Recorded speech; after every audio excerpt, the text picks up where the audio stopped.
What is up, everybody? Welcome to the 2021 Duels episode 13, the first episode of the Summer Open. I am Delthius. How's it going, everyone? I'm doing well. I was curious if I should just pretend like I didn't take a 3-month break and just hop into things and not talk about it, but yeah, it's good to be back. My real life has been pretty hectic lately.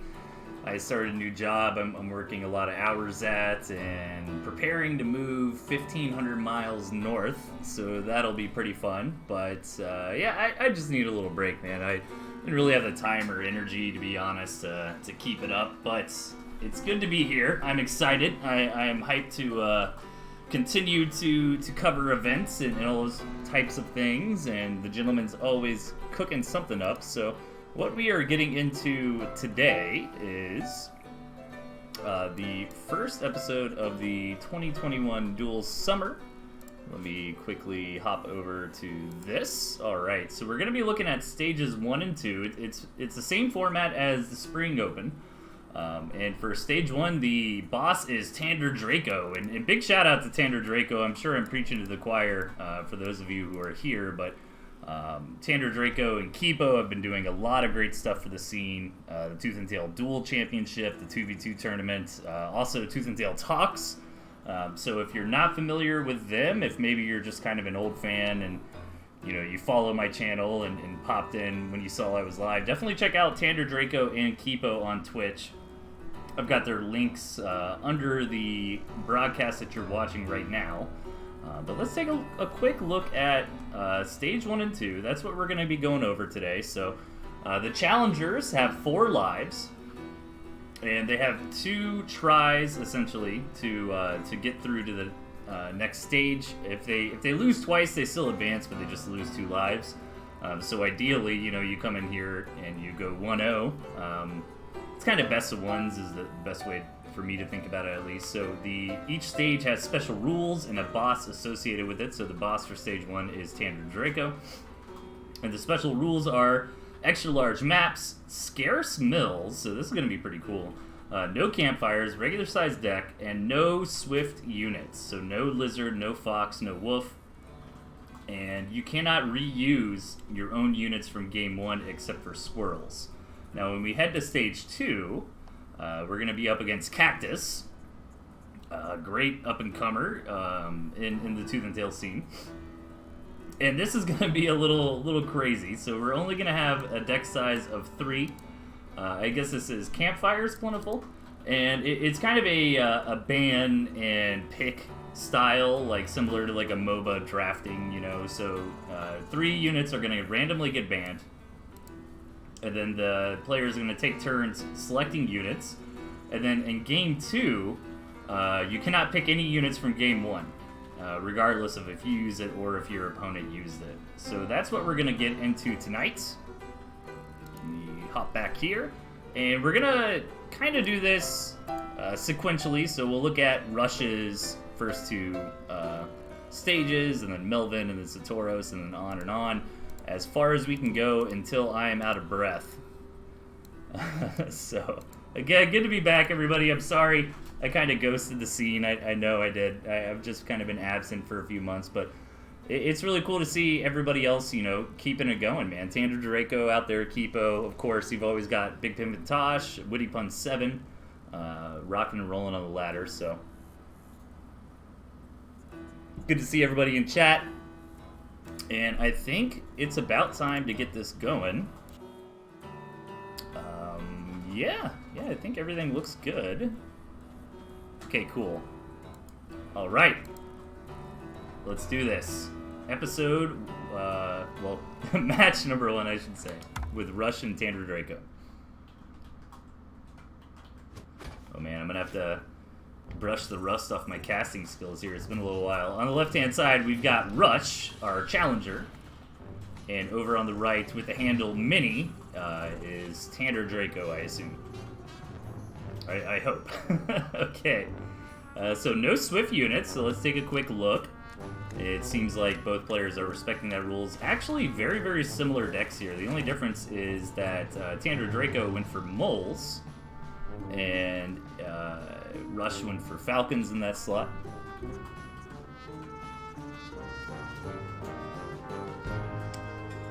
Gentlemen, can you confirm to me that Mini is Tander Draco? I'm sure he is, but I don't wanna be crazy. Alright, got a Mole Rush coming out from Tander here. And Rush at the moment hasn't seen it. Perfect little spot for a Mole Rush too, by the way. Yeah, Mini is Tander. Perfect, thank you. Okay, so let's see if any damage can get done. Now, typically with moles, unless they've changed, I've been kind of lurking in the Discord a little bit as I've been absent. I have realized, you know, I have seen some balance patch kind of discussions. I'm not sure if any balance patches has happened in my absence, but typically the moles aren't the best at attack. Oh my god, he's just gonna go straight for the mill!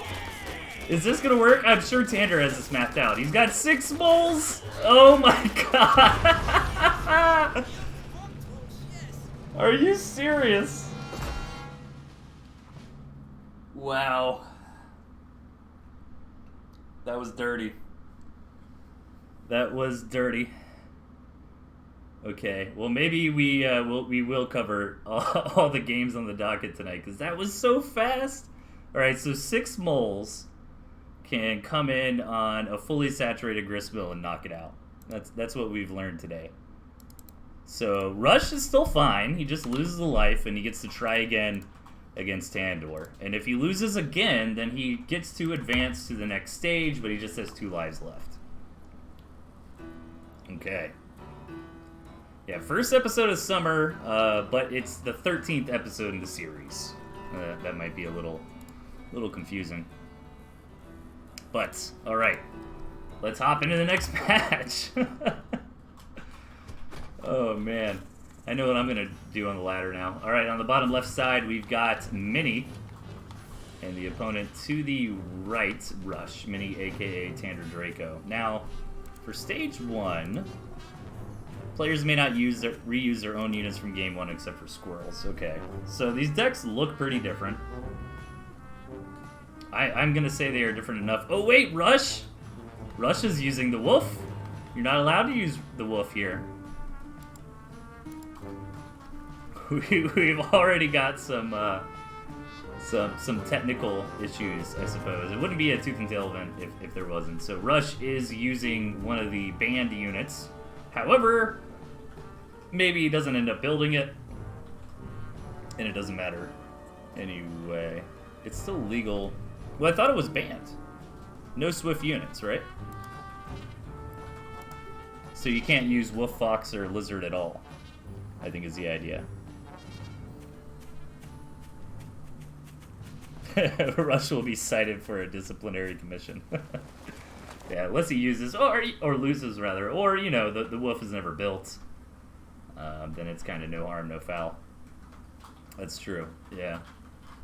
Yeah, so just take a mental note of that. I am sure it wasn't intentional, you know.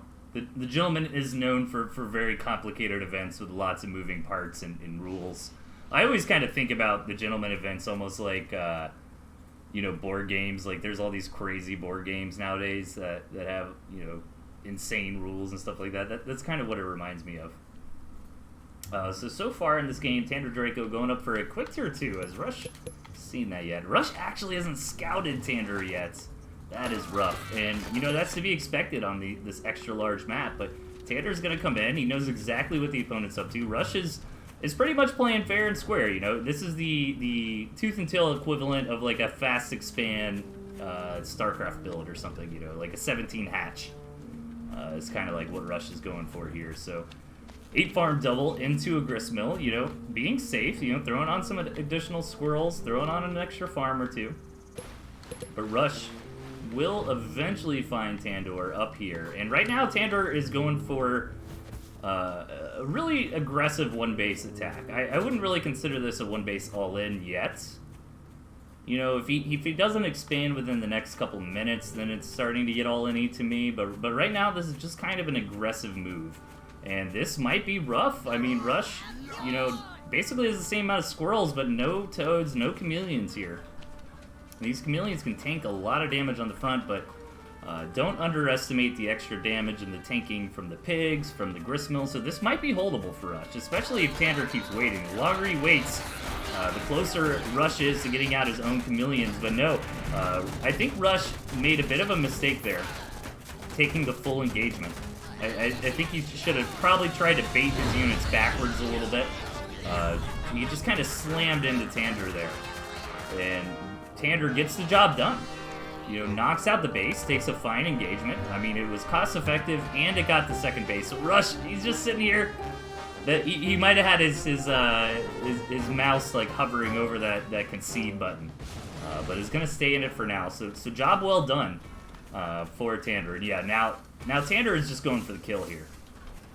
And this is interesting because it's like it is a one base all in per se, because you know he's going all the way up to tier 3. Oh no, I'm sorry, he does have a second base here. But my point was, you know, regardless of the second base, I feel like this is the correct move, you know, because there's blood in the water. Tander Draco has dealt a lot of damage so far, so he wants to push in for the next step to try to end the game, but actually does get this second base up, which is even better. You know, now he's got the capability to advance into the mid game if the second strike doesn't happen as well as he hopes. And it's still, Rush has not found the main base of Tander. Oof.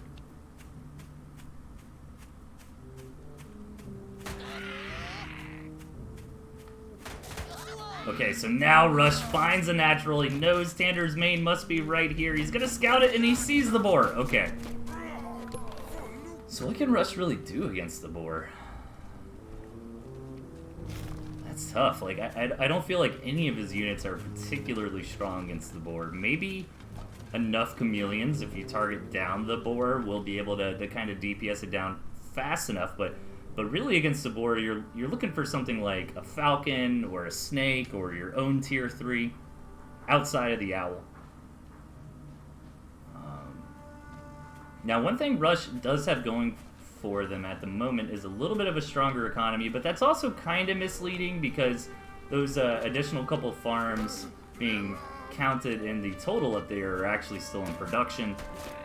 So realistically, the income is more even than the main place would suggest. But here comes Tander, and yeah, Rush unfortunately just really doesn't have an answer for this boar here.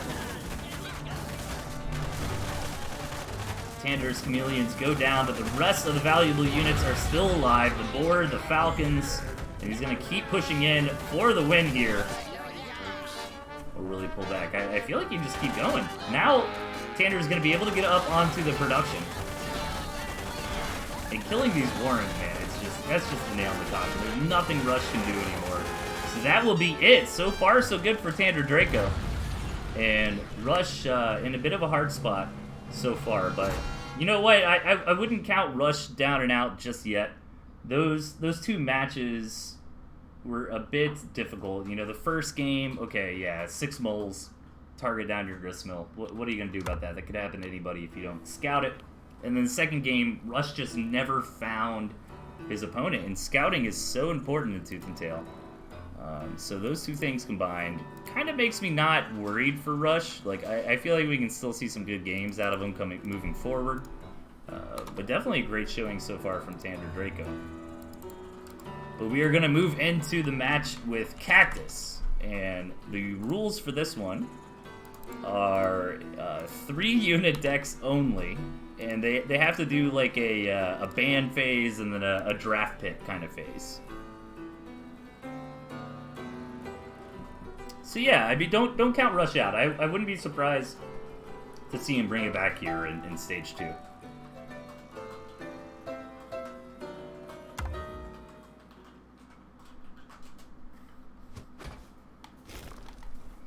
Okay, spawning on the left-hand side, we've got Cactus. And their opponent to the right, Rush. Alright, these are the 3 units that are chosen here. Rush kind of using the skeleton bones of the classic Jacoby build, right? Squirrel, Skunk, Badger. And meanwhile, Cactus, a little more on the reptilian side. Lizard, Chameleon, Falcon. This is pretty interesting. I feel like I like Cactus's deck better. for a couple reasons. You know, I mean, the Badger typically likes a little bit more support than can really be allowed for in 3 units. You know, it really likes to have those pigeons, maybe a bit more front line. And Falcon Cam, I mean, just scales so well, right? And you got the Lizards to buffer for that. So even if we get to a late game situation where Rush has a Badger or 2, you know, a handful of Skunks, versus like 8 Chameleons, 8 Falcons, you know, something along those lines, I feel like I'd like the Cam Falcon army better because the Falcons will be able to burst down the Badger very, very quickly. So Rush, with the namesake here, going for some pre-aid farm aggression. Does scout the opponent, sees the Lizards. Now, this was like a ban draft kind of scenario, so both players are actually aware of what's in the opponent's deck, which is pretty huge. I mean, most matches of Tooth and Tail are not like that unless you're playing against an opponent that you play against a lot and kind of know their style. You know, typically that's one of the fun parts of Tooth and Tail is you have no idea what could be in your opponent's lineup. But here they have complete information, so Rush actually not going to move out. Going to go ahead and take this Gristmill. I like this Gristmill. If he pulls his Squirrels back a little bit, I think one thing you really want to abuse in this game is kind of tanking of your defensive structures. Like this engagement right here, you know. I feel like that could have gone a lot better for Rush if his Squirrels were just pulled back a little bit behind the mill. So some of the Lizards would lose some DPS kind of attacking the mill, but Cactus gonna try to burst down the mill. Now this is really dangerous for Rush, even though the mill survived. I mean, I'd hate to say you'd almost wish it didn't, right? Because sure, it's gonna regenerate over time, but putting down any farms there is gonna be very, very risky. It's gonna be really easy for Cactus to target that down. And Rush just doesn't have much anti-lizard repellents right here. I mean, lizards are a very strong tempo unit. You know, you kind of compounded on that first battle. The advantage that Cactus got there comes in for a second battle with more and more army supply. It just takes 2 really, really strong engagements. So Rush is definitely on the back foot. Cactus is not slouching on the macro either. Got the second base up and running. Nice little pocket base too. Yeah, these engagements just aren't going to work for Rush. You know, Squirrels and Lizards have an interesting relationship, but typically, you know, Squirrels can do better against Lizards than this, but you got to kind of abuse terrain. You got to hide in your structures, that sort of thing. You know, if it's a big open field in even numbers, the Lizards will just crush.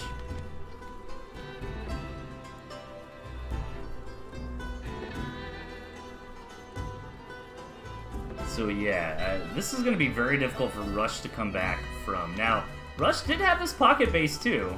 I wonder if they just actually scouted that out. But there might be too much momentum for Cactus here. I was going to try to hype this up a little bit and be like, well, maybe if Rush, you know, hides in his warrens, gets that pocket base up and running, techs to a Badger, can make something happen, but this is just too much damage here. Killing all those warrens, you know, I don't blame Rush for staying in this game. I mean, it is a tournament match. And especially as a challenger, I mean, every one of those lives are so precious. So Rush gonna try to make it happen. Let's see if they can get something done. Yeah, I want to say maybe Rush just didn't know about this base in the get-go, because, I mean, Rush knew the opponent had Lizards, right? So trying to expand out here, kind of like a naked expansion almost, it's very advantageous for the Lizard player. But if Rush would have played like the same build order, except for with this expansion, he could have hidden his Warrens against the Lizards and just kind of buy some time until you can get up to those 4 or 6 Skunks. You know, once you get up to like 4 or 6 Skunks, they actually deal Lizards quite nicely.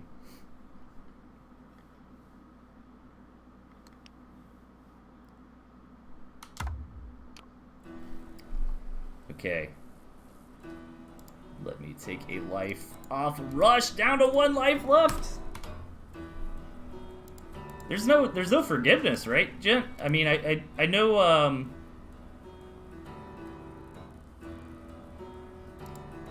I know you get your lives back like later on in the tournament, but right here, you know, if Rush loses this game, he's out. I feel like. Okay, so hang on. Who have we got in chat? I see Kalaru. Melvin Fro. I think we've got Melvin as well, right?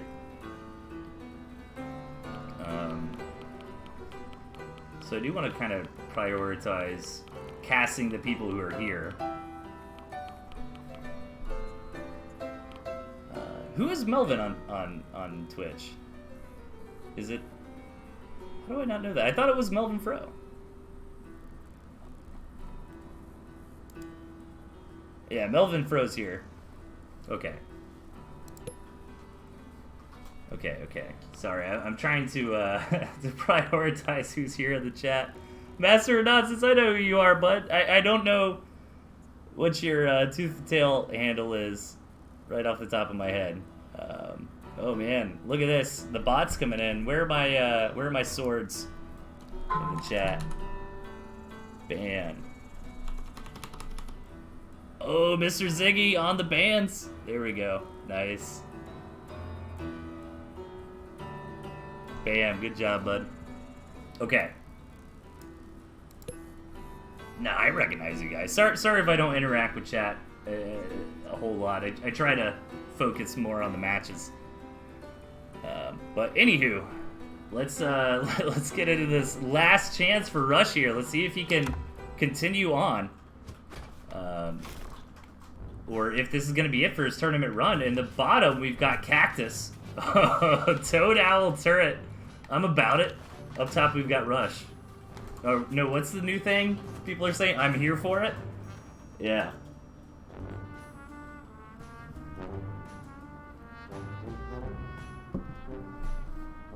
Okay.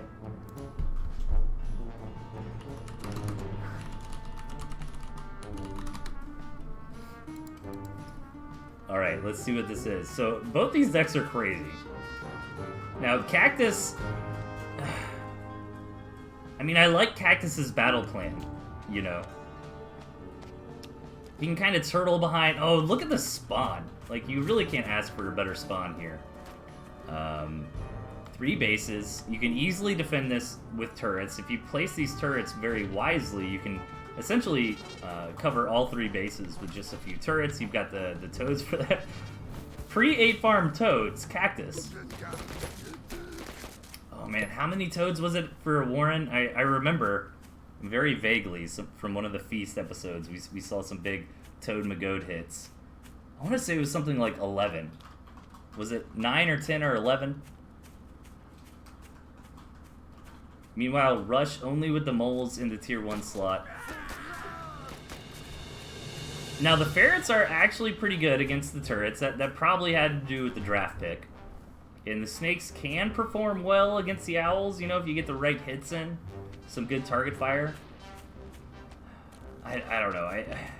This is tough. Like, my brain is telling me Cactus's comp is probably superior.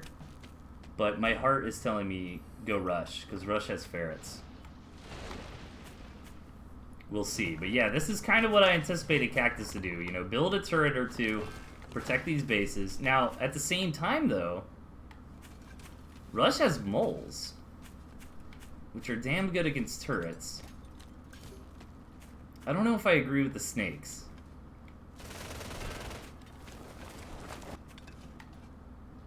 Huh. I'm trying to think about this. Like, maybe if you're Rush, do you build up to some ferrets and just a ton of moles and just go try to break the opponent before they get into their owl production? Because I feel like once Cactus gets to, like, 2 or 3 owls, that's game, right? I mean, yeah, Rush has snakes, but the snakes aren't going to be able to deal with the mice. I mean, they can target down the owls. But I'm kind of envisioning, like, Rush with a bunch of snakes, like, targeting down 1 owl and then all the mice and the toads blowing up the snakes.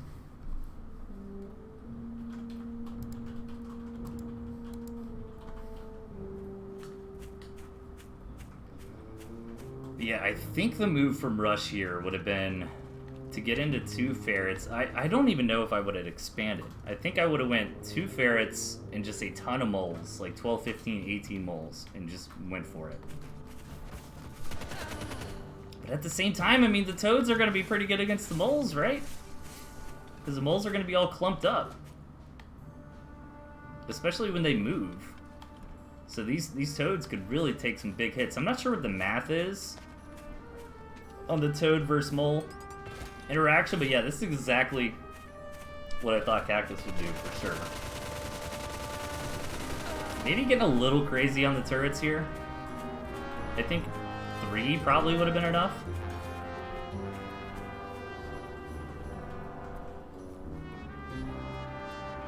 Okay, we've got Kalaru and we've got Melvin Fro here.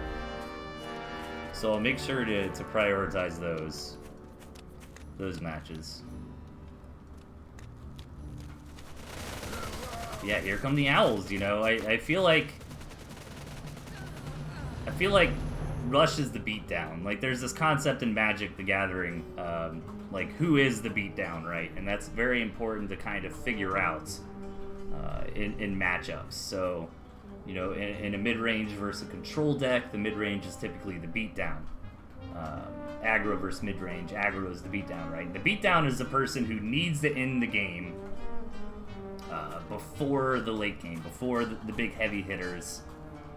You know, the 8 mana, 9/9 hexproof creature comes out. And I think in this situation, Rush is the beatdown. And the Cactus is that big, scary, the owl is the big, scary, large creature, for the Magic the Gathering analogy. But we'll see. I mean, maybe I'm underestimating snakes. You know, snakes are damn powerful. Arguably the best unit. Oh man, I don't want to bring that up. We're gonna get into some arguments in chat. I feel like the snake is the best unit in the game. But that's just like my opinion, man. Okay, so a little bit of shelling starting to happen. But again, we're at 2 owls. The 3rd one's on the way. But this is actually a really good engagement for Rush. If he can actually target down these owls, that's the big ticket here. The owls must die.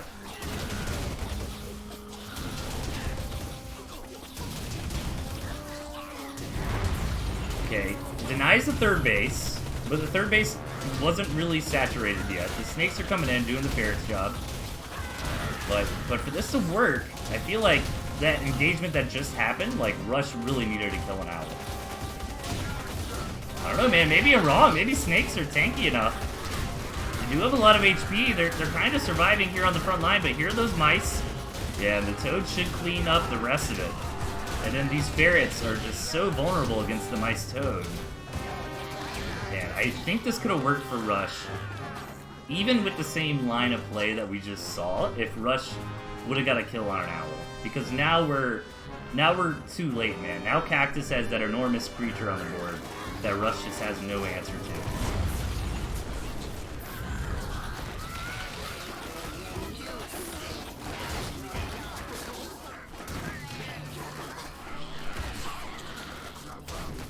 And it's kind of a cool game to think about with, like, theory crafting, because we all know, like, snakes counter owls, but snakes need a lot of support to do that. You know, they need some skunks on the front line to deal with the mice, or some chameleons, or something.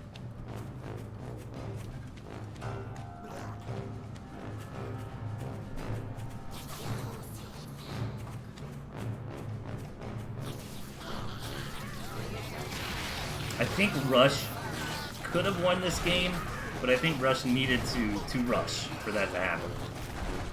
I think this is a classic breakdown of who's the beatdown, you know, and I don't think Rush identified that in this matchup with these units, he was the beatdown. And he waited and he gave Cactus enough breathing room to get up to that 2-3 owls that he was after, and that's all she wrote. So, Rush is dropped down to 0 lives. However, behind the scenes, Gentleman has said something about maybe giving him a life because, you know, he won a game against Leon and things changed, so we'll see. But as it stands, Rush has been defeated with an asterisk next to it. Okay, we've got Melvin in the chat, so we'll go through Melvin next, and then I'll skip to Kalaru because Kalaru's here.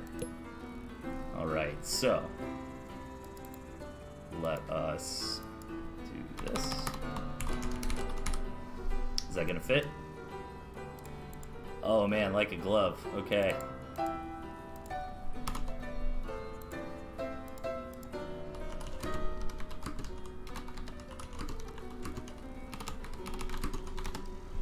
Alright, a little bit of back-end work for me. Good to see everybody again. Thank you for hanging out, tuning in on such short notice. Glad to be back. I know I took a little break. You know, again, my life is pretty hectic right now. I'm about to move to Minnesota in a few weeks. I've been selling off a bunch of stuff on Facebook Marketplace. Okay, gentleman has confirmed that Rush will get a 5th life for reasons that are kind of difficult to explain. I think he beat Leon when Leon was a Stage 2 boss, something like that, but I'm sure gentleman will make an announcement about that later. But yeah, I'm moving soon. I started a new job, been working a lot of hours. So I apologize I've been gone, guys, but really cool to see Tanner Draco and Kipo holding it down. As far as my plans for Tooth and Tail in the near future, I don't think I'm going to commit to anything on a regular basis or any feasts or anything like that, but I would love to keep covering the events. Me and Gentleman are bros, so he'll keep me in the loop. I'll do some casting for him, maybe once a week or more than that. We'll see. We'll see. But I'm glad to be here. Alright, Melvin Fro up next against Tanner Draco, and just a brief recap on Stage 1. Pretty straightforward. Really big maps with scarce mills. I actually think that's pretty interesting. But no lizards, no fox, no wolf. And you can't use the same units used in Game 1 and Game number 2. Alright, let's get into it. Spawning in the bottom, we've got Melvin Fro representing Archimedes, and over on the left-hand side, Tanner Draco in the Quartermaster colors. All right, man. Okay, so Tanner Draco, no squirrels. That is pretty interesting. I also like the I like Melvin's deck a lot, actually. If it was me, I'd probably swap the balloon for the fox, because that's just how I roll. But the Cam Falcon Wolf Shell, I think, is pretty strong. Meanwhile, we've got Tanner Draco with that like skunk badger pigeon shell, which is quite nice. And again, Tanner is gonna try to go for a quick mole rush, and you know what? This is pretty smart, given the restraints of the map. I mean, extra large map with scarce mills means that there's going to be a lot of this, like, empty airspace. A lot of breathing room on the map. Like, Melvin has no reason to scout up here. You know what I mean? Like, he found this mill. He's already kind of come up here. Okay, he sees it now. But Tanner only has 4 moles this time. He had to move out a little bit faster. Now, that's not going to be enough to just kill this mill. And this mole rush will be unsuccessful. So Melvin in a great spot right now. Especially since Tanner was going for the kill and not like taking out Warrens or anything like that. Oh, by the way, guys, if you're interested in this event, signups are still available.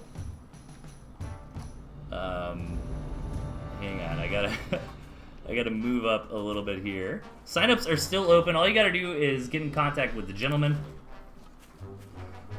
As long as you can schedule 2 to 7 matches in a few weeks. Boss number 3 is available starting tomorrow, and the deadline is July 11th for the entire run. So if you are participating or thinking about participating, make sure you get these matches done as fast as you can. And the sooner the better. Definitely helps out from a organization, casting kind of perspective.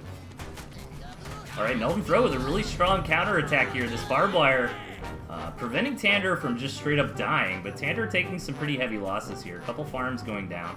Forced to build all this extra barbed wire. And again, these moles are not cost-effective units anymore. Just by their very nature. Right, every time you build a mole, that Warren takes damage, that Warren does not regenerate HP. So these are things to consider.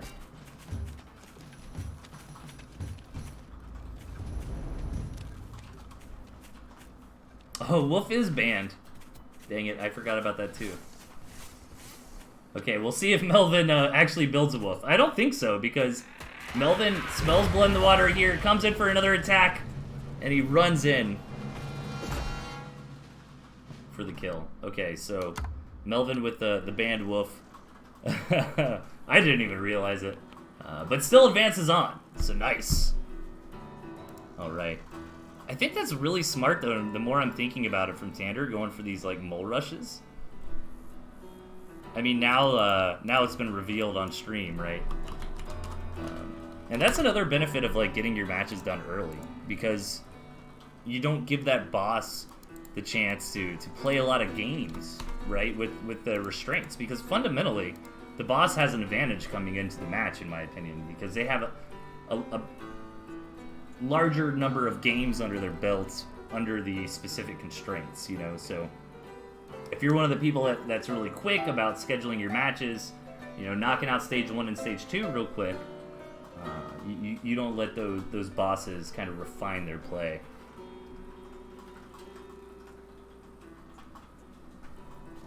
Okay. But yeah, I think the last thing I wanted to point out was I really do like that mole rush strategy from Tandor, because given the extra large maps with the scarce mills, in theory there should be a lot of like dead area on the map that you can hide the moles. But anyways, let's keep going here. Let's see if Melvin Fro can stay undefeated as he comes up against Cactus. Remember here, the restraints are, there's like a banned draft system, kind of reminds me of like League of Legends, and you can't use any of the units. I think it's any of the units from the first game in the second game. Yeah. So all these units you see here, neither player can use them next time. Which is actually kind of rough, right? Because if you might be thinking, well, I'll use Squirrels game 1 so I can use Lizards game 2, but if Cactus picks up the Lizards in game 1, like this example, you can't use it. There's also a few banned units that I'm not aware of what units those are, but a few of the units got banned out.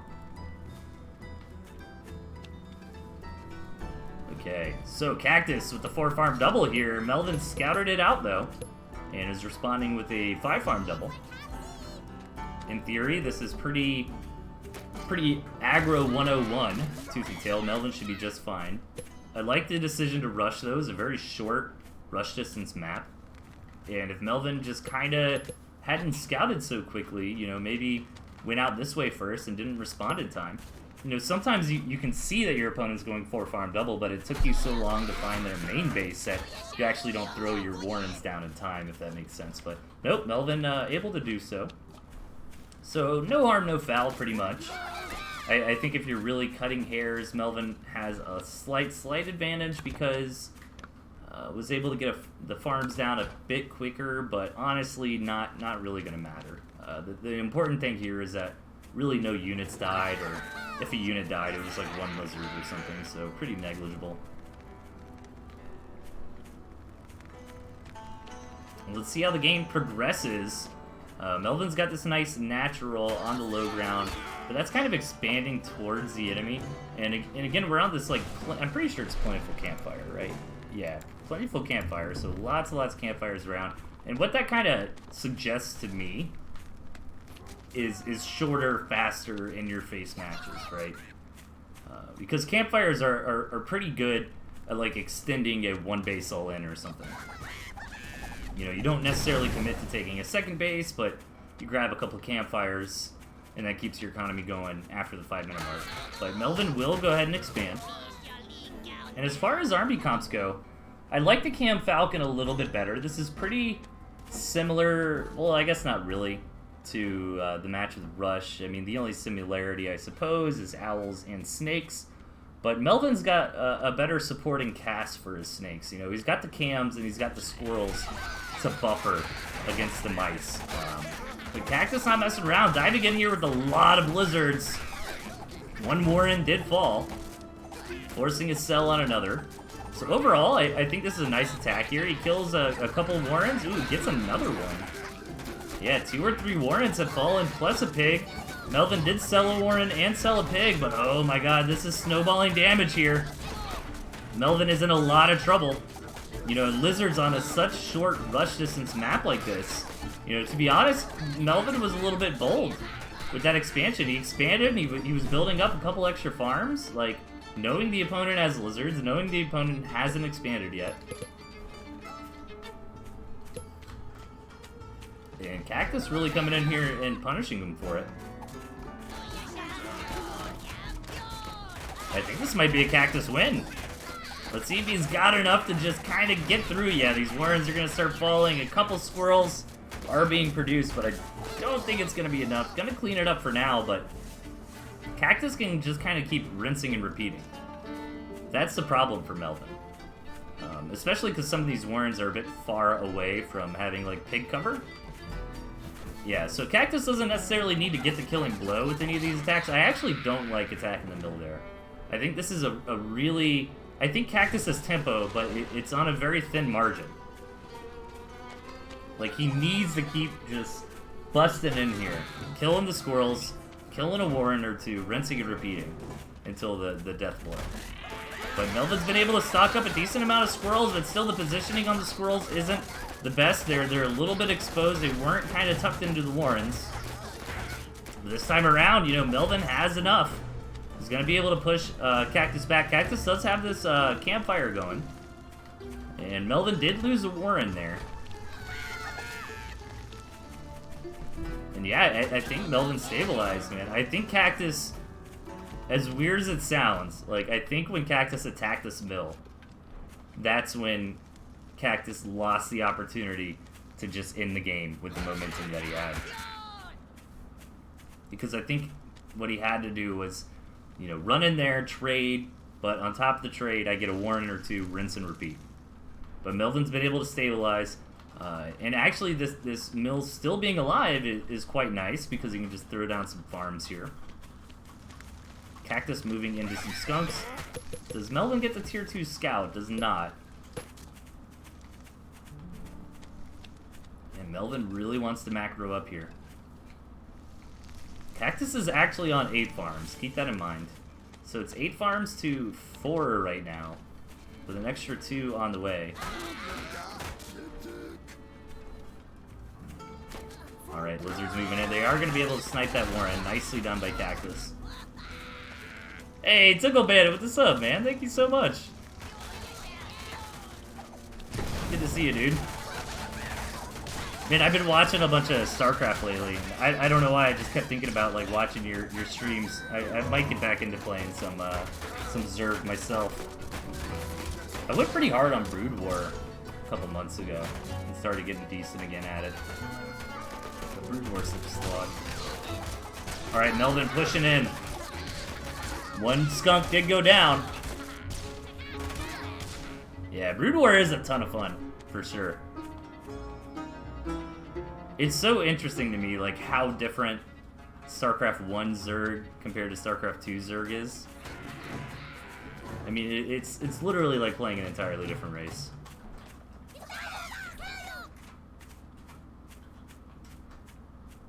I mean, I guess you can say that for most of the races, but StarCraft 2 Zerg kind of feels more like Brood War Protoss.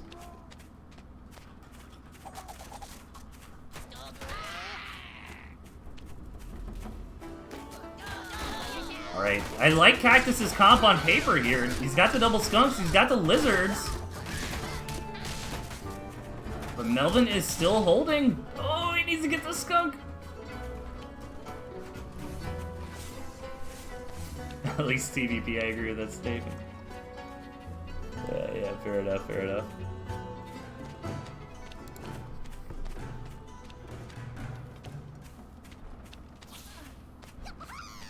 Okay, one snake out here, but in the hands of Melvin Pro. The snake can be very abused, very microed. Moving in, gets the poison stacks. Nice! Oh my god, gotta keep the snake alive though. Okay. Gets it back. Oh man, is Melvin coming back?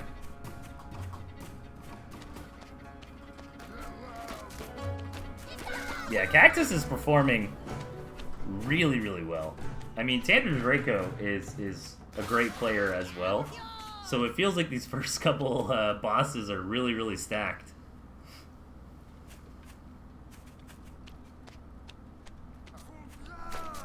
But I feel like Tander is kind of like me, you know? He's like a pretty good player, but he's more of like a caster, more of a host.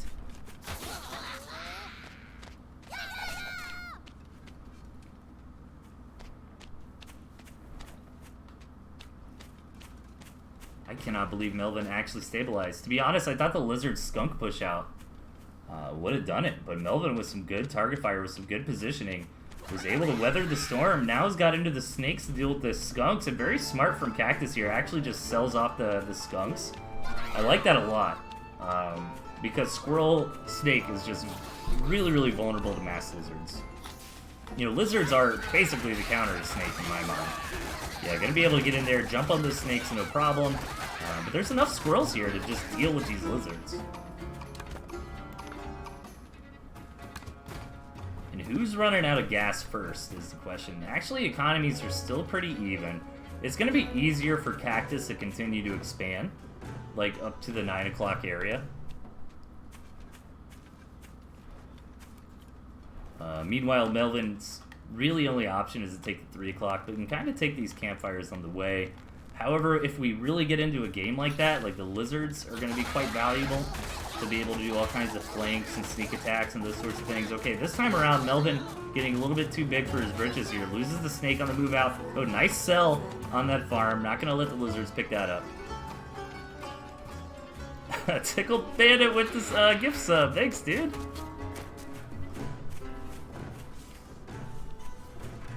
We got the pickpocket sub now.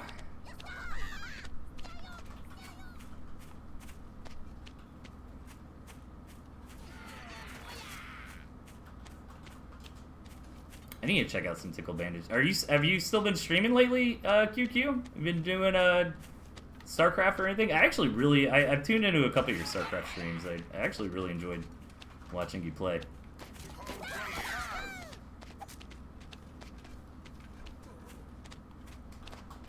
I normally watch Twitch, like, during the day. Well, I don't know. It depends, right? Because I'm an engineer, so I kind of have, like, 2 types of work that I do. So I'll do drafting. And drafting is just, like, very tedious. Like, you just kind of gotta get it done, right? So you kind of turn your brain off and just go. And that's when I can watch Twitch. I'll just turn something on, you know, to kind of, as I zone out and just do a bunch of line work. And then I have other days where I actually have to, like, design things and think really hard, and those are the music-only days. Nah, I've been working a lot. Yeah, man, I'm in the same boat. This is the first time I've streamed in, like, 3 months.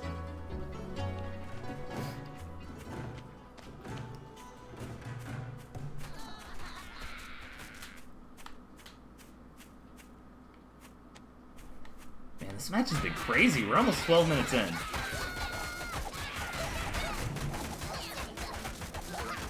Alright, Lizard's trying to come up again. I think he killed a Warren, right? I wasn't paying super close attention, but I think there was a Warren right here that went down. Alright, now Melvin Fro! Okay, oh man! Melvin Fro, no economy left, just on 1 farm, but he's got the army advantage at the moment! Cactus has 5 farms, but he needs to buy a little bit of time for more lizards to come out. I think Cactus is gonna hold this, though. Cactus needs to be very careful. He needs to wait. Does Cactus know how low Melvin's economy is? Yes, he does, because he's been ravishing it this whole time. I think this is gonna be GG, man. I think Cactus has kind of weathered the storm of the Melvin comeback. I feel like Melvin really needed chameleons. I mean, it makes sense that he went into Snake because he saw the skunks from the opponent, but chameleons were kind of the unit to deal with the lizards, right? So let's see if Melvin can make something happen. He's got enough money for a mill. I don't hate this play, but 10 lizards gonna come in. I think this does it. I've said that like 8 times already in this game. Another Warren bites the dust. Now Cactus can sell down, yeah, just stay on the 9 lizards, that's perfectly fine. And then Melvin, 1 more alley-oop here. Again, this is a similar situation that we were just in. Melvin with no economy, but with a better army, but actually makes it happen. Okay, he's starving. Oh my god, and he can't sell anything. He has 1 Warren to sell, but it's not even at full HP. And that's his only Warren. Yeah, this is gonna be it. Cactus. Cactus killing it so far. Yeah, he has to sell the squirrels.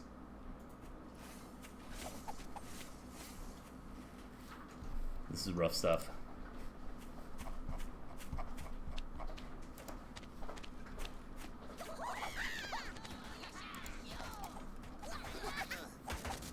Oh my god, what a close game. But Cactus will be able to finish it here.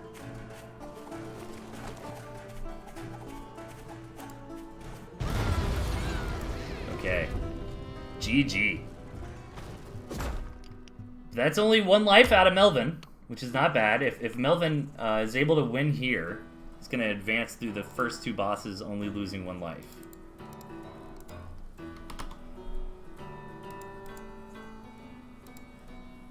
Okay, so remember, they're not allowed to use any of the units that were in that game. So no squirrels, no lizards, no cams, no skunks, owl, or snake. Let's see if the players respect the rules properly here. In game number 2.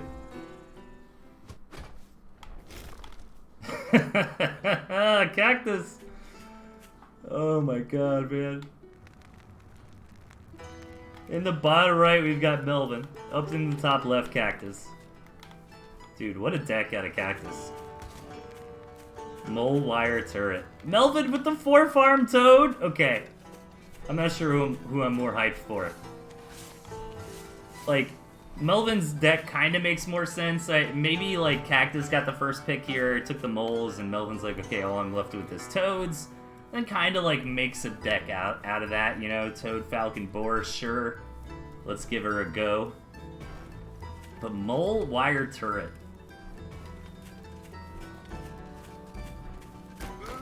This is like the budget pile style, man, from way back in the day. Does Cactus just like build a million turrets and wire and then try to take the map and then eventually build like 60 moles and push? Okay, Melvin sold off the 4-farm toad for a 5-farm falcon. And Cactus did scout it, so gonna go all in on the moles here. Melvin's just gonna stay calm, sell off some farms. Now Cactus, man, has he been trading notes with Tandor? Okay, no, the Falcon's gonna get out. I was like, dang it, man. Get up to those 6 moles, just win the game.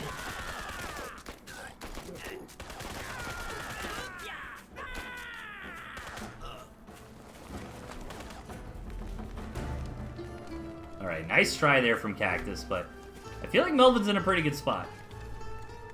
You know, Cactus used a decent amount of money to attempt that rush, really didn't get anything done. Let's see. Now, the only thing that can attack Falcons is the turrets. And I think Melvin obviously realizes this, since this was like a banned draft kind of game. So I wonder if Melvin's just gonna like build into a million Falcons and try to find the angle to swoop around here, you know. Get around the turrets and just go for the bacon. Let's see, Melvin expanding. But this is good though, right? Because the toads can deal with the turrets, can deal with the moles. The boar is just kind of like the icing on the cake. You know, I don't feel like he necessarily needs the boar, but it'll be nice to have if the game goes on. I have 2 falcons against the turret, gonna be able to get it done. Pretty close though. I'll bring these back to heal him up. What a strange game, man. What a strange deck for Cactus. Like, if Cactus went, like, mole, turret, fox, or something. I mean, a fox would devastate Melvin's deck here. But the double defense with 3 army. That's insane.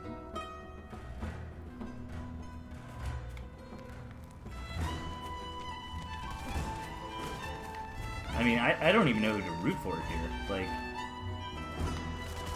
I feel like Melvin's got the better deck. But wouldn't it be so cool to see Cactus, like, somehow win this game?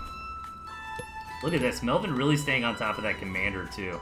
That's very important when your opponent's only unit is moles.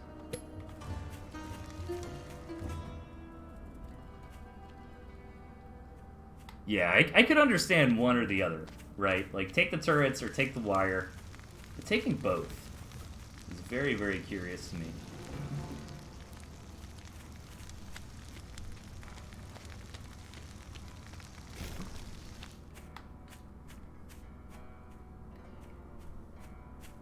Okay, we've got Kalaru and we've got Heartseed in the chat, so I want to prioritize their matches next.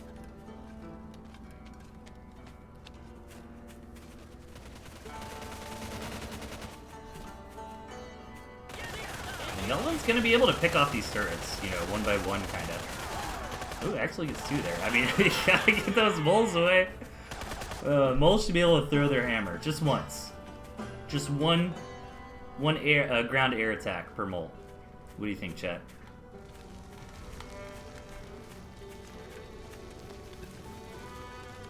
Okay, yeah, we'll do Kalaru and then we'll go into Heartseed. That sounds good. Yeah, hammer throwing, man. Just one. You can throw one hammer. That's it. Oh, here we go! 21 moles! Oh my god, Cactus's commander goes down. Oh my god, dude. Those toads into the moles, man. Like, imagine if Cactus had mole Falcon. But he can't have Falcon. And he can't have Snake. Was he actually out of units that can shoot up? The Fox, right? A Fox or Badger? I think the Fox or the Badger were the only up-shooting units left on the table.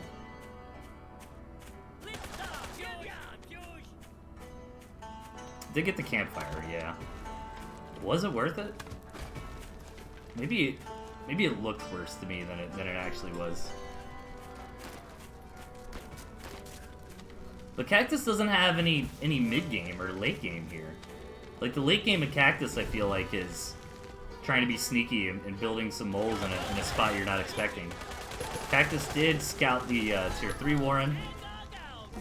But hey, this is good for the hype of the tournament, I guess. Like, Melvin advancing to boss number 3 with 3 lives left is pretty nice. If Melvin wins. But I just don't see how Cactus is going to do it. He's got to try to base trade. And we've even got this other base up here. Has Cactus scouted that? He hasn't. Yeah, I mean, look at this slaughter. Absolutely barbaric. Yeah, he's going to tap out. So Melvin will make it on to the next one.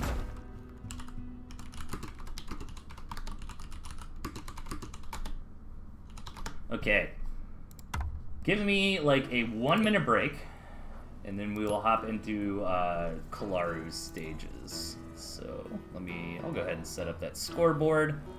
But yeah, don't forget, Gentleman is hoping that July 11th is basically the deadline for like the end of the Summer Open. You can still sign up if you haven't already.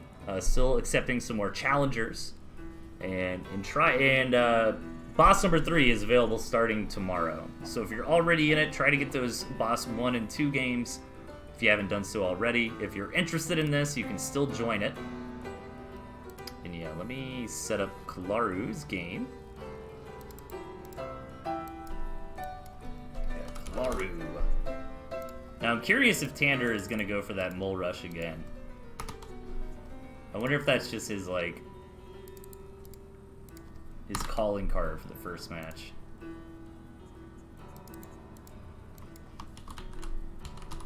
Okay, perfect. So we're back to stage 1.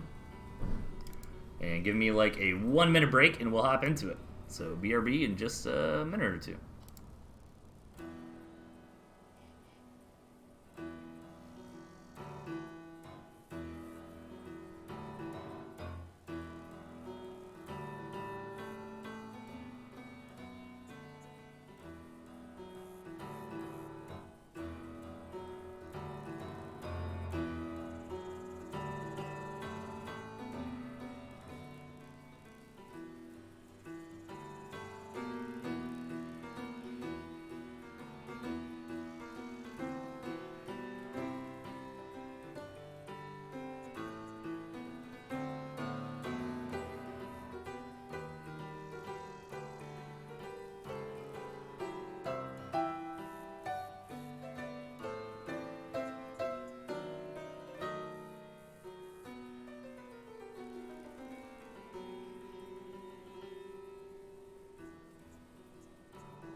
Back.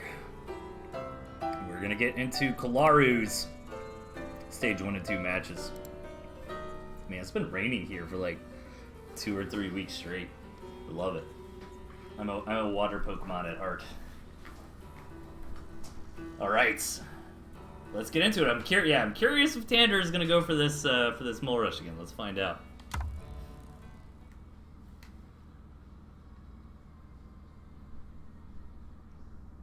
Let's find out. Let's find out, Tooth and Tail. Hey, Tooth and Tail. Let's find out. There we go. Okay. Spawning on the top right, we've got Kalaru. And over on the left-hand side, Tander Draco. Oh, Kalaru's got the moles as well. Okay, what was the restriction? No Swift units, and you can't use anything you used in Game 1 and Game 2.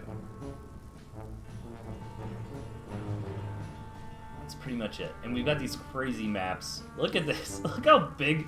Look at this nonsense-ass map right here, dude. I mean, most of it is just pointless. Yeah, here he is.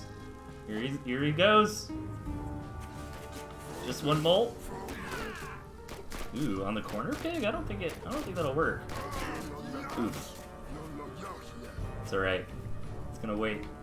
Because Kalaru... No! Kalaru, wait for 6! Oh my god, what if Kalaru kills Tandor with his own strategy? Now, Tander knew something had to be happening. Because he didn't see Kalaru's commander. Oh my god, Kalaru. Nope, just a couple more. Just hold on. Hold your horses. Hold. Nope, one more. Nope. Need one more. Fire. Well, actually, no, it was 6 versus 8 farms. So 5 versus 5 farms? Is this gonna do it? Oh yeah, this is gonna do it. Oh, but Tander's doing the same thing. But Kalaru gets it. Look at that. Taste of your own medicine there. That was pretty awesome. Nicely done. Yeah, I think Kalaru kind of figured out the same kind of thing. Okay, extra large maps, scarce mills. We can go ahead and try to mole rush in some of this dead space in the map. Very cool. All right, that was quick and painless here. Man, Tander almost had him though.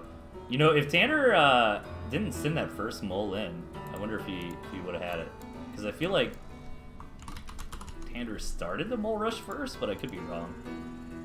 Alright, so we're on boss 2 here.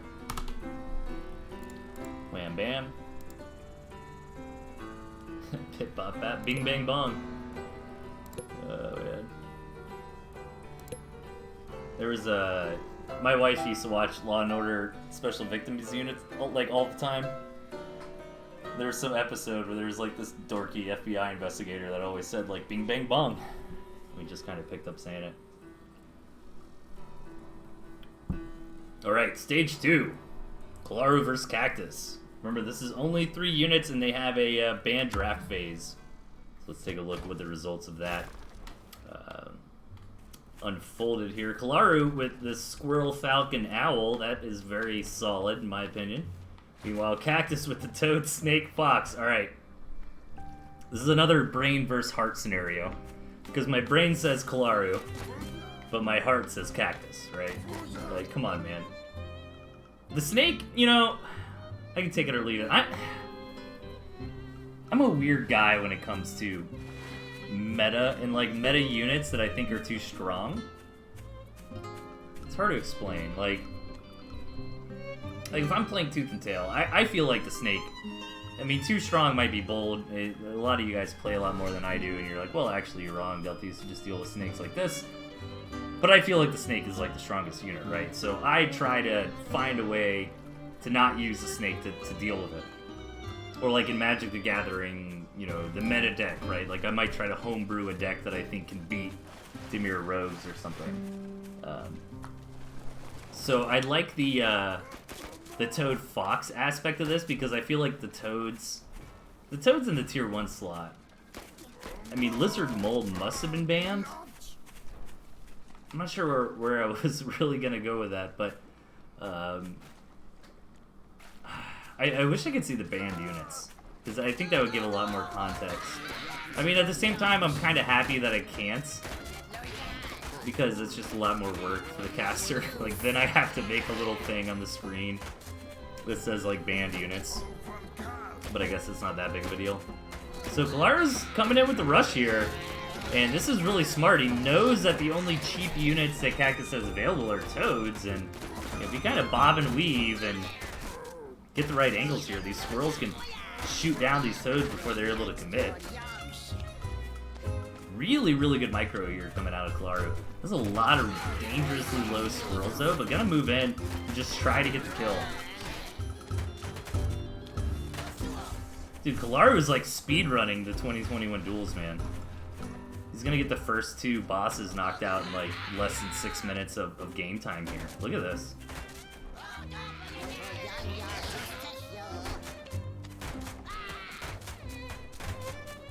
I think that's it, man. I think Kalaru's done enough damage.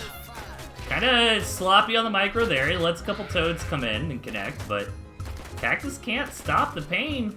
The Gristmill's getting lower and lower, and Cactus knows that he's gonna try, but that's it. GG. 2 minutes, 30 seconds. Yeah. I feel like Kalaru beat stage 1 and 2 in less than 6 minutes.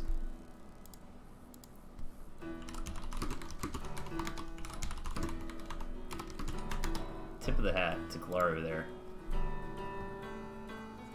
I feel like lizards were banned. Were moles banned as well, Kalaru? So I feel like lizards and moles being banned, then you kind of forced Cactus into only having Toads. That's my theory. All right, so we're gonna get into Heartseed. AKA Master of Nonsense in the chat. I have identified you, sir.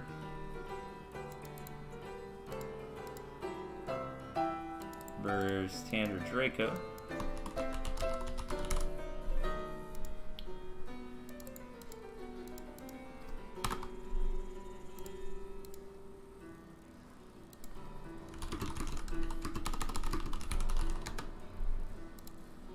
Okay.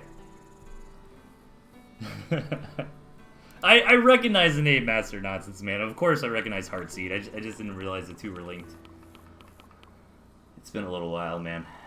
I'm old and filled with useless information. You can't rely on my memory. Okay. Okay, I think we're good. This is a little clumped up here. You know what? We don't need left. That's superfluous. What if we did that? Oh man, this is becoming a disaster. And then we scoot that over. There we go. See? That, I mean, people know lives. You don't need lives left. What was I thinking in the first place? Okay. Heartseed versus Tander. Game number 1. Let's see some mole action.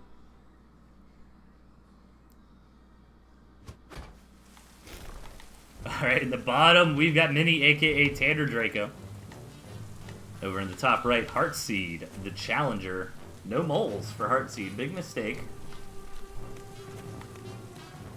Alright, where is Tander going to try to do this?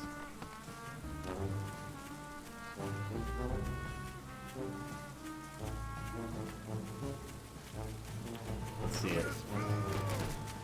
It's kind of got a pocket up here. Is that out of range? Once again, though, you know, big shout out to Tander Draco, man. He is a new up-and-coming caster in the Tooth and Tail scene, dude. I am old hat now. I am the boomer caster. But if you haven't followed Tander Draco already, please check out his Twitch, twitch.tv/Tander Draco.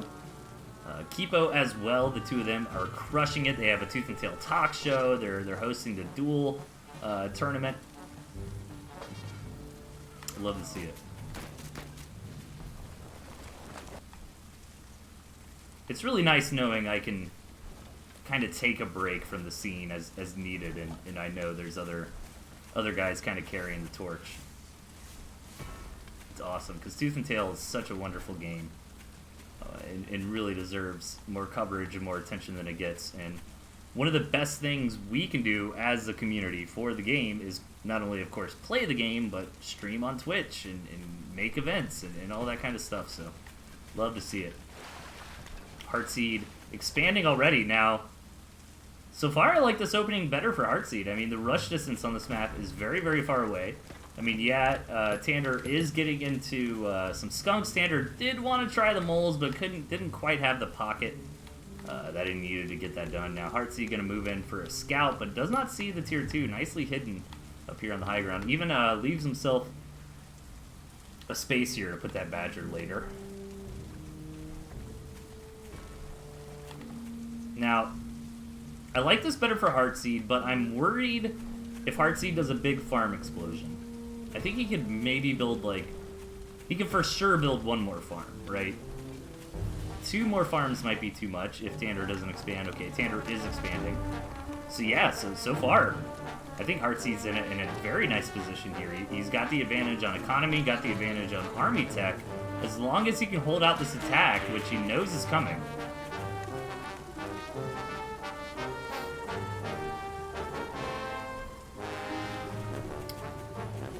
Oh yeah, the game is on sale right now. That's right, it's only $2. Yeah, definitely join the Discord. I have a lot of relevant links, by the way, underneath the stream you're watching right now. If you're kind of new to Tooth and Tail, if maybe you picked it up on the sale. I am not a developer, but I am friends with the developers, and they allow me to use the handle ToothandTailTV. But yeah, definitely check out the Pocketwatch Discord, 100%. And I think I'm in probably like 15 different Tooth and Tail related Discords at this point. I mean, it's kind of hard to keep track of for all like the various events and things that go on. Okay, so both players are expanding. Again, I still like Heartseed's position more. The question is, how is this going to look? Okay, so we've kind of gotten to a mid-game, which is a little bit rare. I don't think we've actually seen a proper mid-game yet tonight. Like, the match between Cactus and Melvin, you could argue was a mid-game, but I'm not sure if I buy that. It was more like a razor blade fight, right? Like a knife fight on the edge the entire time. Like, yeah, the game went on for 11-12 minutes, but we didn't really progress to, like, mid-game economies, mid-game army comps, and that's what we're actually seeing now. So, Heartseed doesn't have a tier 3 unit, but that's not necessarily a problem. I'm a little bit worried about the snakes, but I feel like Heartseed has falcons, and the falcons can scale well enough. The ferrets are nice, you know, to kind of poke and prod if Tander Draco isn't committing to an engagement. 2 is fine, though. I'd like to see Heartseed start scaling up on Chameleon Falcon. Which Chameleon Falcon can do a nice impression of, like, a tier 3 unit as far as power level goes, because they scale so nicely into the late game.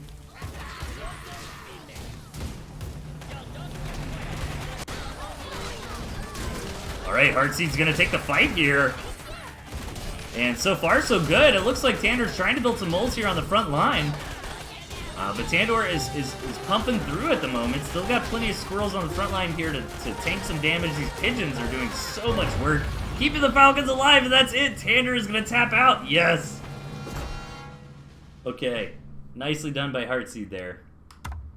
I didn't mean to excitedly yes against Tander, but it's fun. I'm rooting for the challengers, you know? I feel like that's kind of the nature of the game here. But I felt like Heartseed played that really well and kind of deserved to win. You know, Heartseed started building towards that mid-game a little bit faster than Tander did, and it paid off for him. And it made a lot of sense based on the nature of the map there. The map was so large, attacking it is very difficult. Okay. So, let me do a little bit of scoreboard editing. Man, next time I do this with like 2 bosses, I think I'm going to set up 2 different scenes in OBS so I can just toggle between the 2. But this is fine. This is fine. Alright. So, we're going up against Cactus here in stage number 2. Heartseed still has all the lives, and just a quick Fast refresher, 3 unit decks, and there's a ban and a draft phase that goes on behind the scenes. 3 units are randomly banned, actually, and then they draft back and forth. So let's hop into the first one.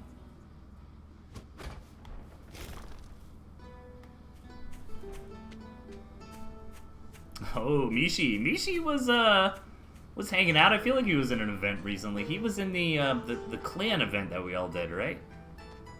Is that right? Spawning on the right, we've got Heartseed. On the left, we've got Cactus. Mishi, another tooth and tail dinosaur like I am. Yeah, he's a doctor. Yeah, he's been around since 2017. Man, it's crazy thinking I've been casting Tooth and Tail for almost 4 years now. Okay, so what have we got going on in game to run? Lizard Toad Cams out of Cactus for Squirrel Skunk Snake for Heartseed. I like Cactus's deck better. Yeah, I think I can say that pretty firmly. Because Lizard Cam will scale quite nicely. But at the same time, it's always easy for me to forget about... By the way, we have aggression here. We got 5 farm double coming out of Cactus. So let me hold my thought on my deck analysis here. But Heartseed responded with the 5 farm double Warren in time. So should be good. I mean, Cactus can't really do anything here. And then we're just going to advance to 8 farms. Heartseed will have a very slight lead because he built his 5th farm first, or 6th farm. Actually doesn't throw him down yet. Ooh, Heartseed with a 3rd tier 1 Warren might be thinking about turning the aggression back on the opponent. Now I feel like this is dangerous when you're the squirrel player against the lizard player. Oh, but these lizards aren't being microed, and they actually... Oh my god, the squirrels were attacking them like out of their aggro radius or something. Damn, that was huge for Heartseed right there. Heartseed just killed like 4 or 5 lizards for free. And now he has so much tempo. Oh my god, I would take this Warren. Yeah, take that Warren for the tanking. Okay. Okay, as long as Heartseed target fires, I think he should be able to deal with this engagement. Now, keep in mind the lizards do battle the squirrels pound for pound a bit better, but Heartseed has such a big tempo advantage at the moment. Yeah, oh my god, Heartseed's gonna snowball this. All these Warrens up here on the front. Lizards are very powerful at offense, but not so good on defense. And yeah, now that Heartseed has this mill, he's gonna be able to heal up his squirrels. He's gonna be able to build more Warrens here on the front line. Dude, Heartseed gonna go straight 2-0 with the first couple stages here. Very, very good game sense from Heartseed. Star sense, essentially. You know, like, just realizing that bit of a blunder that happened with Cactus with his lizards out here. I think his commander died. And his lizards were kind of left there. And Heartseed was able to pick off a few of them for free. But in the early game, I mean, that is huge. That is absolutely huge. And Heartseed knew to pull the trigger and to keep going with the tempo that he had, which can be hard to identify in Tooth and Tail sometimes.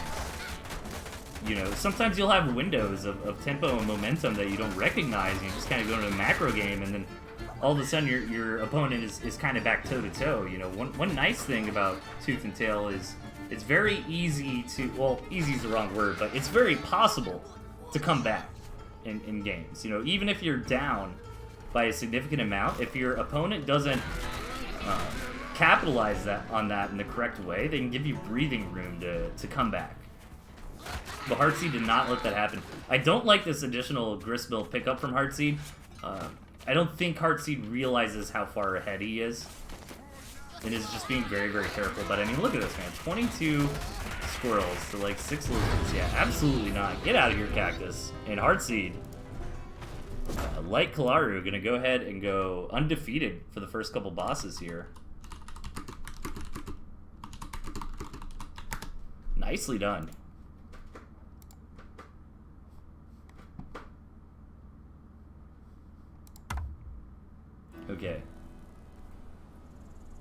we have left? We have Satoros and an eel. All right. I'm feeling it. If you guys are feeling it, let's keep it rolling. Making pretty good time. So let's go back to Satoros here. Satoros. And Tandy. Should put Mini there. One thing that's like my pet peeve, I probably should even say this, because you guys will just troll me and start doing it. But if you're gonna be like streamed casted matches, you should use the same handle that you're known by, because it can get confusing for people. But now that I said that, everyone's just gonna start messing with me and using all kinds of crazy handles in their games. Alright, so boss number 1, Satoros vs. Tander Draco. No Swift units, extra large map, scarce gristmills. Let's do it.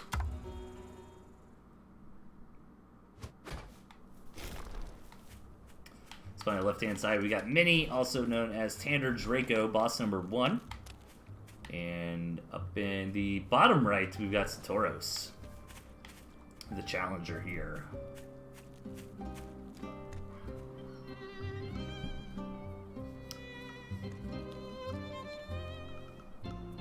Okay. Well, this top half of the map is completely irrelevant. Dude, honestly, I think this is the first time I've ever seen extra large maps with scarce gristmills. And just it's no campfires too, right?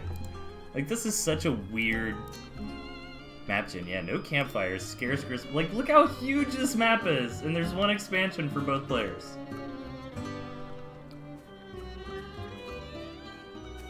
Okay, let's see if we, actually, 8 farm opening from Tander this time around. 7 farm Warren from Satoros. Maybe expecting a Mole Rush, maybe that's just kind of like Tander's MO, maybe Mole Rush is a lot on the ladder or something. Yeah, 1 expand each. Hey, as long as it's balanced, you know. The natural spawning, near the main base. I say this all the time, but that's like my claim to fame for balance. Well, 2 actually. Two Delthius recommendations got implemented by Andy. One of them was 95% of the time you should have a natural base, because just the meta that we exist in. If you don't have a natural base and your opponent does, it really limits you strategically. And Andy did code that in to basically make sure you have a natural base in most cases. And my second, that one I will take direct credit for. My second one, I feel like I should get credit for, but I don't know if I will, because it ended up happening a long time after I told Andy to do it. But it was the toads moving the same speed in the water, like the water not slowing down the toads. I think I told Andy to do that in like 2019, and it got implemented like 6 months ago or a year ago or something like that.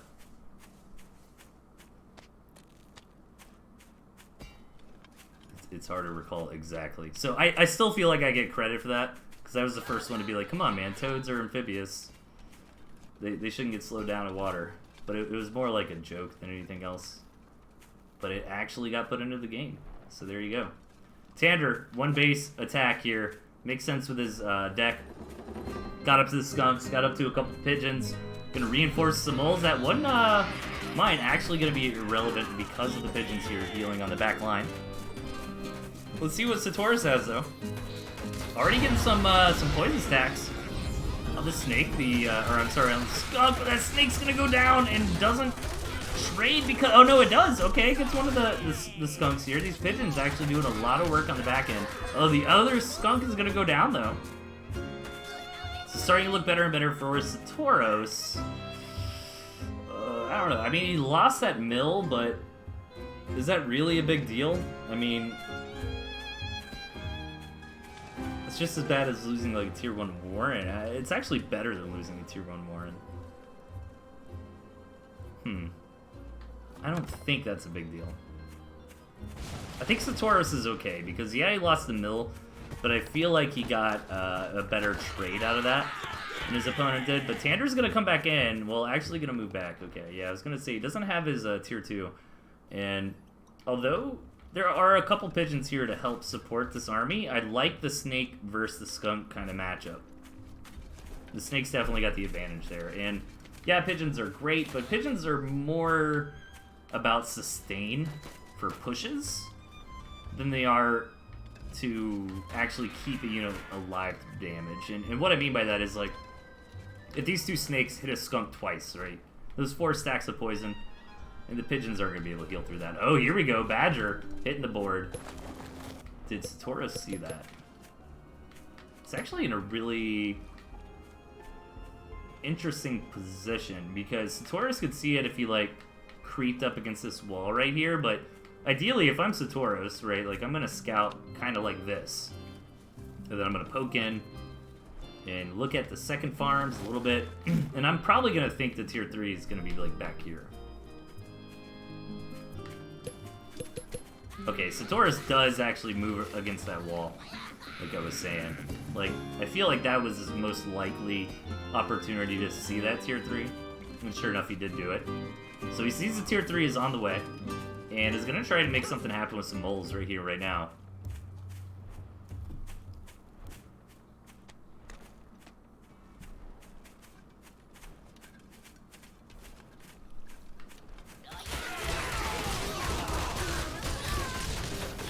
And this army comp from Satoros is looking really strong. Pretty similar comp from Mini, though, or Candor. To be honest, they have, like, the exact same deck for the most part. 4 out of 6 of the units are the same. And he's going to come in and he's going to snipe the Badger Worm, and no, Tander will sell it off before that happens. But now the valuable tier 2 units are locked in. I think it was worth it to deny the tier 3 like that. We're going to lose, like, everything here. Deals a little bit of damage to Tander's expansion, but he never really had the opportunity to saturate up. He went for that tier 3 instead, so this is looking really good for Satoros. Like, if Tander was able to hold on there and keep the Badger Warren alive, I mean, that Badger was about to pop out in like 10 seconds. But the fact that Satoros was able to pick that off, like, yeah, Tander sold it, but essentially he picked it off, right? Like, he prevented that Badger from hitting the board. And Tander's going to try for a counterattack here, but Satoros is just too big to fail. Like, he's going to get out, he's going to outmath his opponent, and sure enough, there it is. Hey, take it easy, Claro. You're gonna have to be fast to catch Claro's games, man. I swear, Claro's match 1 and 2 were like 6 minutes total. It was so fast. Alright. So Satoros with a nice victory there with some good play. And gonna move on to face off against Cactus.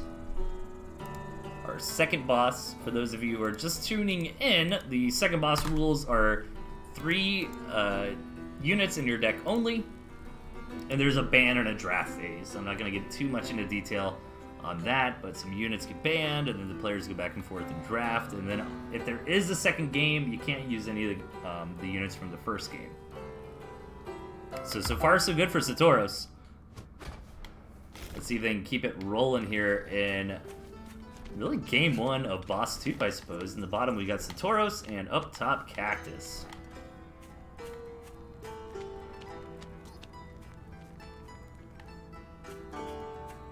Okay, I'm sorry, I'm trying to think whose deck I like better. I feel like it's Satoros. I mean, it's hard to argue a Lizard Skunk Snake, man.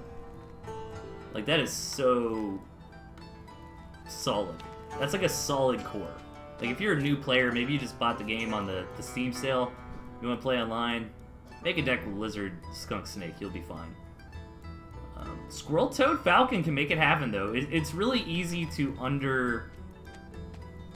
undervalue the Falcons in these, like, tier 2 matchups. They have so much burst damage. You know, you get up to, like, 4 Falcons, they'll be able to burst down snakes or skunks pretty instantly.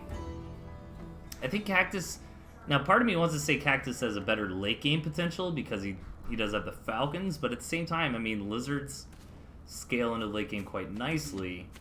Then you've also got Squirrel Toad against the Lizards, but the map is big enough to where maybe Satoros kind of juke him out. Honestly, it feels pretty even. I'm curious to see where this game is going to go. I think you can make arguments for either one of these decks.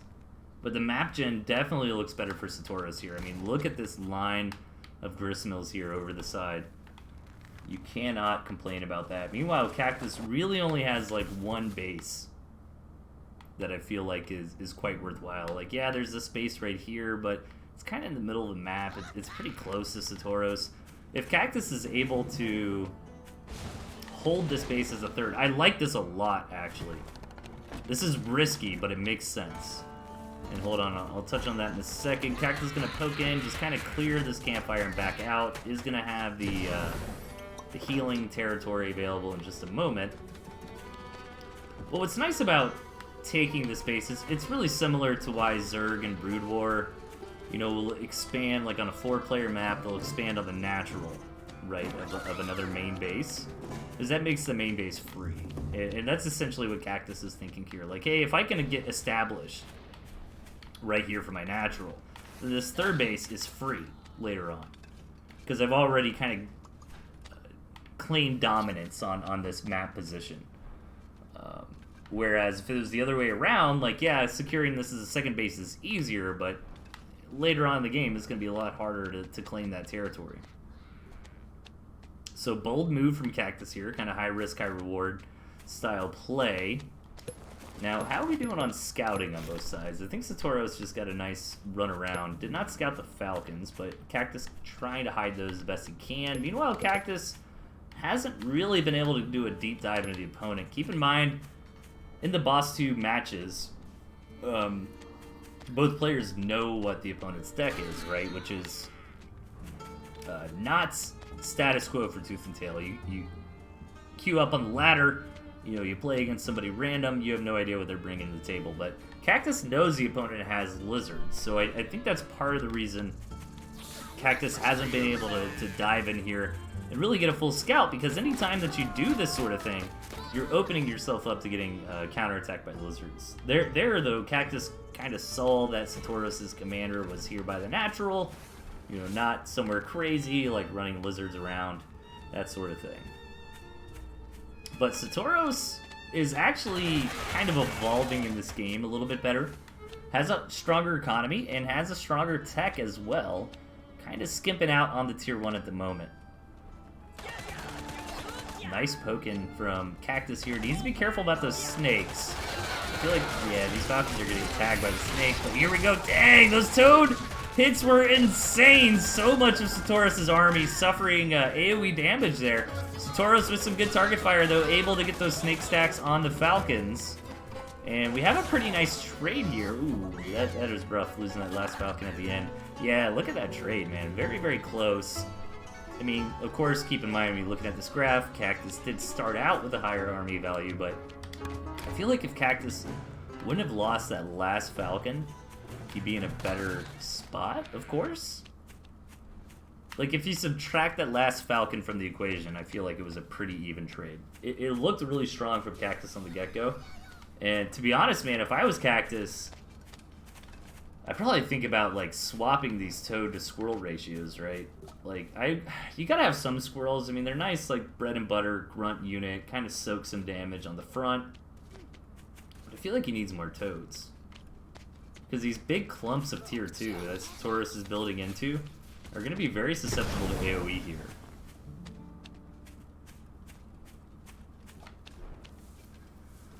But, again, I think Satoros, like, mechanically is playing this game very nicely.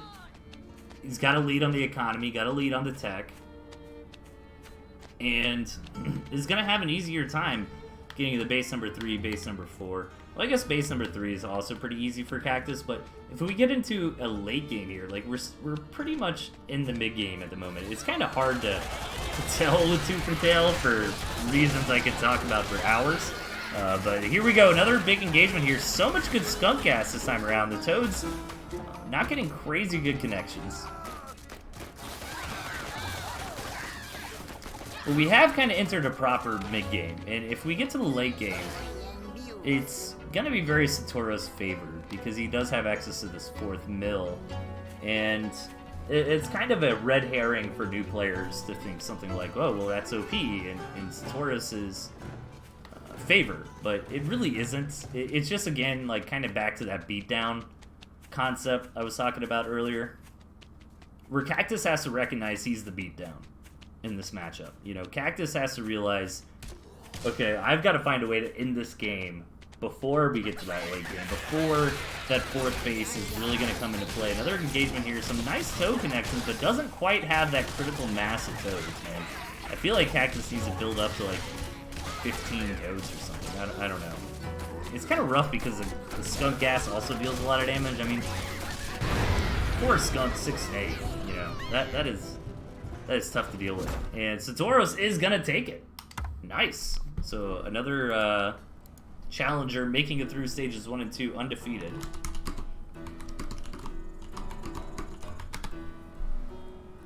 Very cool. All right, that brings us to one last series here. We're gonna have Eel Luminatus, everybody's favorite developer,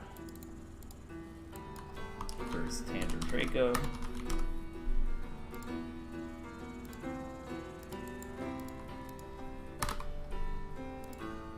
Yeah, nice.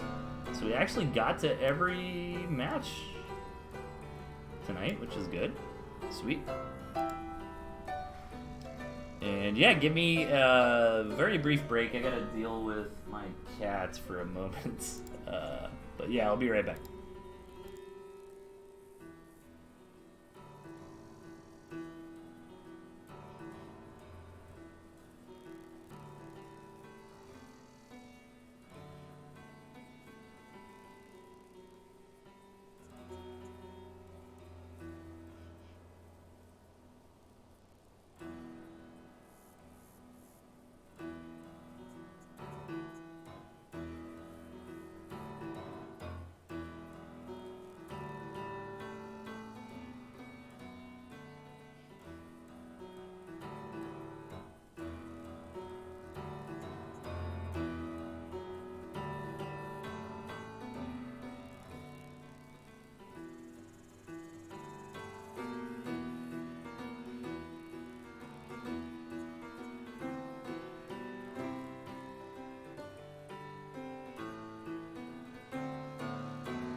Okay, sorry about that. I have nice little wooden floors here, and then I have a couple rugs in the house. Like there's a rug under my drum set. So I guess where the cat decides to throw up, they'll give you a hit, not on the wooden floors, where it's easy to clean. Alright, we've got Eel Luminatus, our last challenger of the night here. Don't forget, if you aren't signed up and you're interested in this, you can definitely still sign up. And Gentleman's trying to wrap everything up by July 11th, so try to schedule these matches, get them played ASAP. And what else? Oh yeah, and boss number 3 will be available starting tomorrow for those of you who are already on top of it, got your stage 1 and 2 done. Okay, the gentleman is in disbelief about the Galaro matches. Oh yeah. Alright, here we go.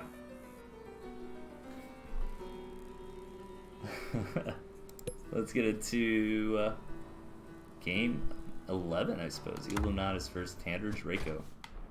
Nice Artosis memes in the chat. Spawning at the bottom, we've got Heartseed. Or I'm sorry, Tander Draco. And up top, Illuminatus. My brain is like half working now. I like on Tasteless's channel, I think the sub alert is just Artosis raging. It's freaking hilarious.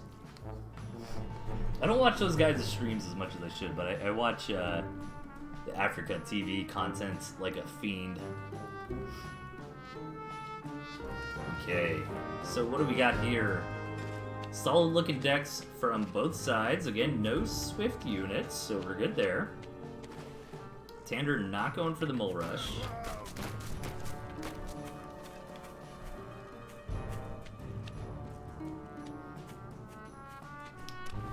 If you're an Artosis fan or a StarCraft fan in general, I recommend YouTubing a video called Artosis Loves StarCraft.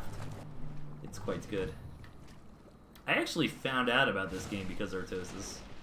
I was watching a Brood War stream like a week or two after it launched, and Artosis shouted out Tooth and Tail. And Total Biscuit was actually really into it too, the late great Total Biscuit Rip. I got to see him live at TwitchCon 2017. I got to meet him, and he was playing like board games with some people doing like a little event. It was pretty cool. I didn't meet a whole lot of people. I met DJ Wheats, Total Biscuit, Day 9. That was about it. I actually was mostly at the Tooth and Tail booth, talking about Tooth and Tail to TwitchCon folks. Alright, Illuminatus moving out here.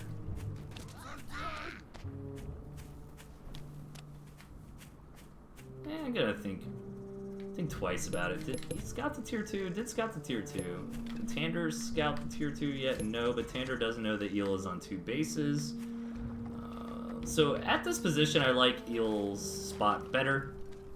The snake, I feel like the squirrel snake comp is better than the squirrel skunk, at least in that direct matchup, and then Eel's also got the economy advantage. But Tander's gonna try to swing in here. I feel like Eel's got enough to defend, but not if he's not at home. Able to micro his units. Look at him kind of scouting out the field, doing some survey work. At the same time, Mini's gonna crash in. Lose the commander, though. This is Eel's chance to kind of come back into this. Gonna kill one of those skunks based on the poison. Ooh, that last pig does live. But nice attack here from Tander. I mean, he killed 2 pigs. He took a reasonably favorable trade. Did lose a skunk. I'm not sure if he killed a tier 1 Warren. I honestly wasn't paying close enough attention to the positioning there. But I don't think he got enough damage done. We'll see. I mean, he does have a second base going, which makes me feel better for Tander here. But Eel's second base is already established. Killing those two pigs is actually pretty huge. These snakes gonna come out and get some poking done.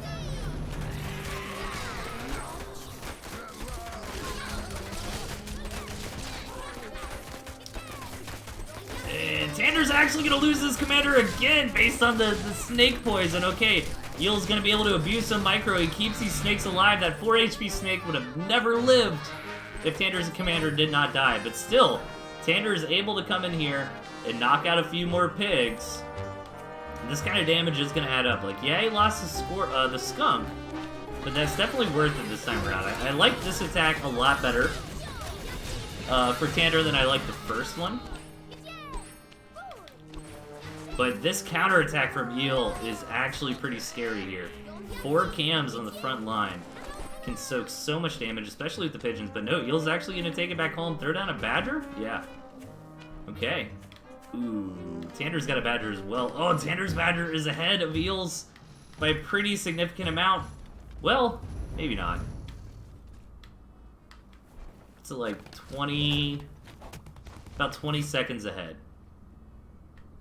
So if Tander, in theory, like right when the badger hits the board, moves out, he will have a window where he's got the badger, the opponent doesn't. That window will be very, very small. Like by the time Tander gets to the opponent's base, actually maybe it's a bigger difference than I thought. What's it, like 45 seconds nowadays for a tier 3? So he's got about 30 seconds on his opponent's tier 3. Yeah, man, I really think the bane of Tander this game was losing the commanders. Like, both those attacks were quote-unquote successful, right? Like, I think they were worth it for Tander to do those attacks. But if he didn't lose the commanders, they would have been huge. They would have been just clear advantage for Tander.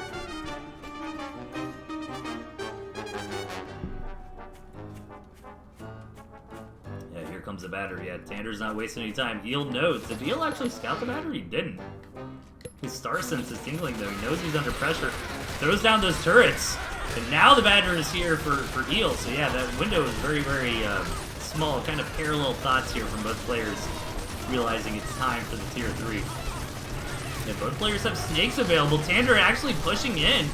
Having that Badger here at the start of the engagement allowed him to get a lot more damage done, but all the snake, oh my god! This Badger stays alive. I thought it was dead for sure. It has 7 stacks of poison on it. It went down to 1 HP. Are you kidding me? I thought for sure my line of casting was going to be well. That fight started quite nicely for Tander, but he's going to lose the Badger, and Eel has his. But no, Tander keeps his Badger alive, going down to 1 HP here. So much healing. The 12 pigeons invested really paying off. The Badger finally goes down, but has enough damage been dealt? A couple snakes still remain for Tander. Tander really wants to kill this opponent's Badger. Gonna settle for the opponent's snake at the moment. 1 snake remaining, but I think Eel can get out of this. Oh wait, but Eel doesn't have any warrants! Eel really needs like some tier 1. Like, in these positions, it's really... No! Why did Tander tap? Oh man. Oh, he didn't have income. Okay, I guess that makes sense. I don't think he should have tapped there though, right?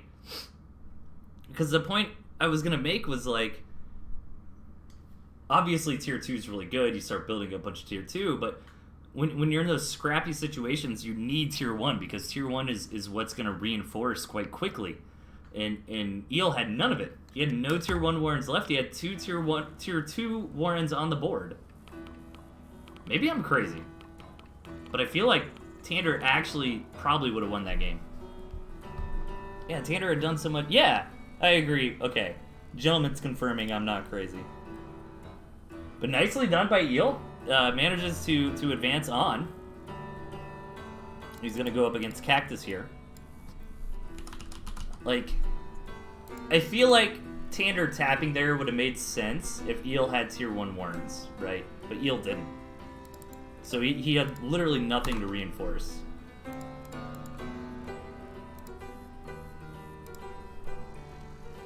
Okay. Last series of the night, I should say. Stage 2. Cactus vs. Eel. Again, you guys can still sign up for this event if you're interested. Gentleman's trying to get it all wrapped up by July 11th, so we're going to be pretty fast-paced here. And boss number 3 is available starting tomorrow. And that's about it. Other than that, hi. It's good to be back. No, I haven't streamed in 3 months, but there it is. I'm here.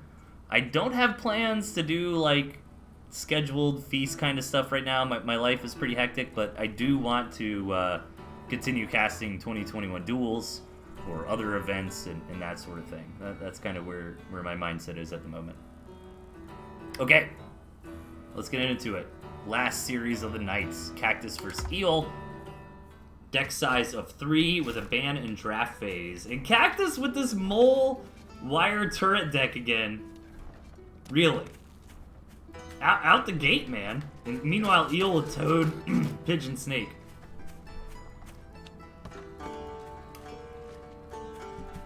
Why? What am I missing about this comp?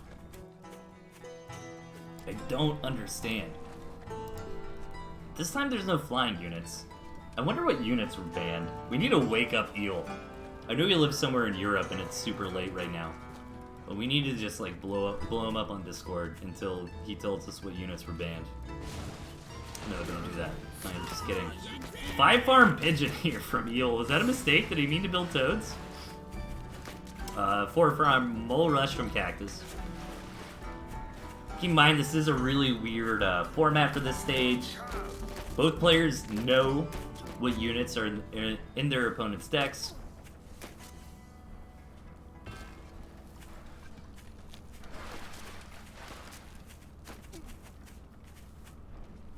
The 5-farm pigeon had to have been a mistake, right? Maybe not. Like, maybe you use the pigeons to heal your pigs? I mean, Cactus actually has this Warren here, and even building a farm on it. Okay. Okay, we're cannon rushing.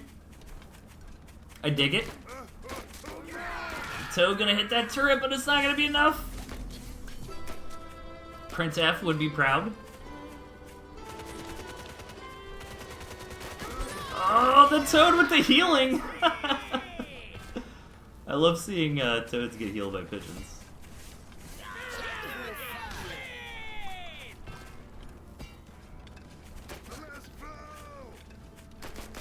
Alright, I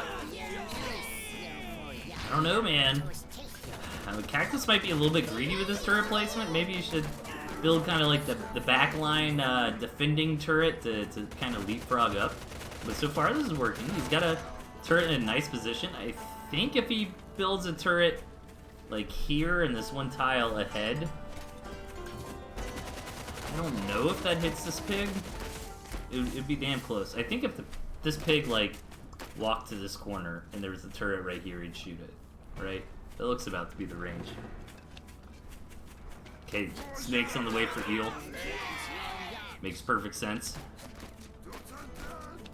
The snakes can kind of do their ferret impression and poke down these turrets. Mole's gonna start getting some pigs, though. Eel being too conservative with these toads, man. Blow up the toads on the moles. What are you waiting for? Oh my gosh, 3 pigs just went down. Eel down to 2 pigs. I mean, I get it. Like, that's an inefficient trade because you spend more toads to kill a less amount of moles, but I mean, the alternative of just letting the moles kill your 3 pigs. You know what I'm saying? Alright, Cactus is going for the kill. You're like, dude, you're gonna have to blow up these toads on my moles, man. You don't have a choice. Look how low that mill gets. Oh my god, what a game. Is this my favorite game of the night? Probably. Yes, Little Dinkle. Anybody can join these tournaments. The gentleman is kind of known in the sea. Oh, hold that thought. The mole's coming in. Oh my gosh, couple mole hits, and that is a dead eel. Yeah, signups for this event are still open. The gentleman is kind of known. He's the pickpocket here in Twitch chat, but he's kind of known to create like crazy events and tournaments. And this is one of them that we're seeing here. But if you are a new player, either here in the Twitch stream or... Oh, this is going to be it? Oh my god, dude. What a game. What a game. I highly recommend joining the Pocketwatch Discord. That is a great way to kind of stay up to date with news and announcements and tournaments and these sorts of things. Yeah, that game was amazing. And also, Tander Draco is very active. I haven't streamed in a little while. I'm kind of coming back from a hiatus. But definitely check out Tander Draco.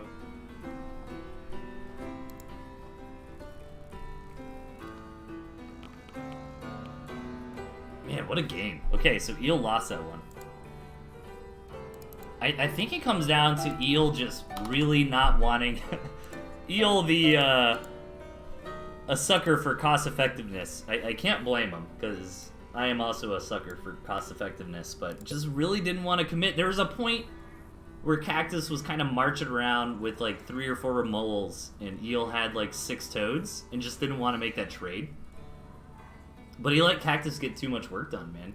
Killed a few pigs, dealt a lot of damage to the gristmill, and that was that. Okay, last replay of the night, everybody. Actually coming in like right on 2 hours, which is great. So I prefer to do 2-hour streams. Spawning in the center of the map is Eel Illuminatus, and up top we got Cactus. And finally, for the first time tonight, we see a fox. Okay. And ooh. You know, it could be worse as a seasoned Fox player. Like, the Lizard Cam are, like, kind of soft counters of the Fox, but it could definitely be worse. You know, the Cams you can kind of play around. There's this interesting relationship with Chameleons and Fox, where the opponent will try to set up what we call a Cam trap or a Cam ambush, which is where you take 4 Chameleons and you place them on the map where you think the Fox will walk by, and then if the Fox does walk by right there, it'll get one shot by all 4 Chameleons. But other than that, the Fox is good against Chameleons, right? Like, in a straight-up engagement, the Fox is able to kite the Cams. 6 farm, triple coming out of Cactus, actually. I don't have time to talk about the Fox's relationship to the Lizards and Chameleon at the moment because Cactus is going for a 6 farm triple here. Eel does scout it out, makes an 8 farm double in response. This is tough because Lizards are not good on defense. Right? Typically, we see these roles reverse. Like, we see the player going for the 4 or 5 farm double or even triple with the Lizards and the defender with the Squirrels, but in this case, Cactus is performing this rush with the Squirrels, and honestly, like, maybe Eel took too long to scout it out. Only loses 1 pig, so I think he's okay. That's good value for Cactus. Like, I think it was worth for Cactus. Took a good trade, knocked out a pig, but not going to be able to kind of hammer in the nails in the coffin and just straight up kill the opponent. Doesn't get a lot of tempo, but I think it was a good trade. But yeah, so the Chameleon ambush can destroy your Fox. But in a straight-up fight, the Fox does well against Chameleons. And Lizards are pretty good against Fox. Like, not to the point where, you know, all bets are off. You can't do anything with the Fox. But since the Lizards are swift, they can chase the Fox down and give them a hard time. But the Falcons are absolutely horrible against Fox. The Fox is like the hard counter to the Falcon. So, Eel knows, though. Like, I feel like, I'm not sure who picked first. I think it was like a 1-2-2. I feel like Cactus picked first here, if I had to guess. Like, I imagine Cactus picked Squirrel, and then Eel picked Lizard Falcon, and then Cactus said Skunk Fox, and then Eel said Chameleon. That's my guess. Because I don't see a world where Eel would pick Falcons into the Fox. Because the Falcons are phenomenal in a lot of situations. But not against the Fox. The Fox will one-shot those Falcons very, very easily. So pretty even trade there. Eel actually coming out on top. But very neck and neck. Right now what I'm curious about is the second base. And it looks like both players are establishing them. Eel actually on a little bit of a lead there. This is very important to point out for newer players. You notice Eel never actually rebuilt this corner pig that he lost earlier. I think that makes a ton of sense. If you're going to spend the $60 to build a new pig, you might as well do that on a fresh grist mill, right? If you are planning on expanding. So Eel has this expansion. There's no reason to build a pig on this wheat field that's already a little bit farmed out. Might as well get a nice fresh field. So we're actually getting to a mid-game here, which is nice. Fox was probably the last pick. Yeah, maybe. It's hard to say. I could see the Fox being the last pick. However this pick order worked out, I just don't see a world where Eel knows about the Fox and picked Falcons. If that makes sense. But Cactus just crushing through. Maybe Eel was a bit too greedy here. Oh my gosh, Cactus just wrecking. What happened? I kind of got caught up talking about Foxes and pick orders, and I missed the nuance on why Cactus's attack there was just so dominant. I think Eel had just maybe put down the double cam, and Cactus came in when the tier 2 was like invested in, but not actually quite here, with Cactus having mostly tier 1. Is that kind of the gist of it?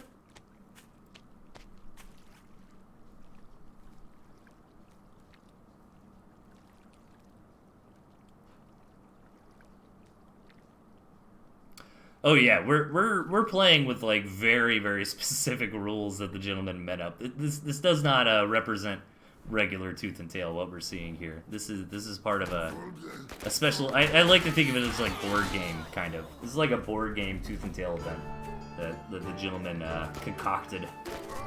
Mad scientist gentleman here. So Eel's gonna try to get back into this game with some chameleon harassment. But yeah, I feel like Cactus had just kind of attacked when Eel was teching into the tier 2. Kind of paid for it, but wasn't reaping the rewards yet. I think that's why Cactus was able to dominate so hard there. Ooh, catching that cam. Yeah, this is kind of over. I feel like Cactus should be able to swing in for the win right here. Kind of being careful. Has that fully saturated second base, so he's got the superior army. Really ahead in every metric here is Cactus. So we're going to try to come in here and seal the deal.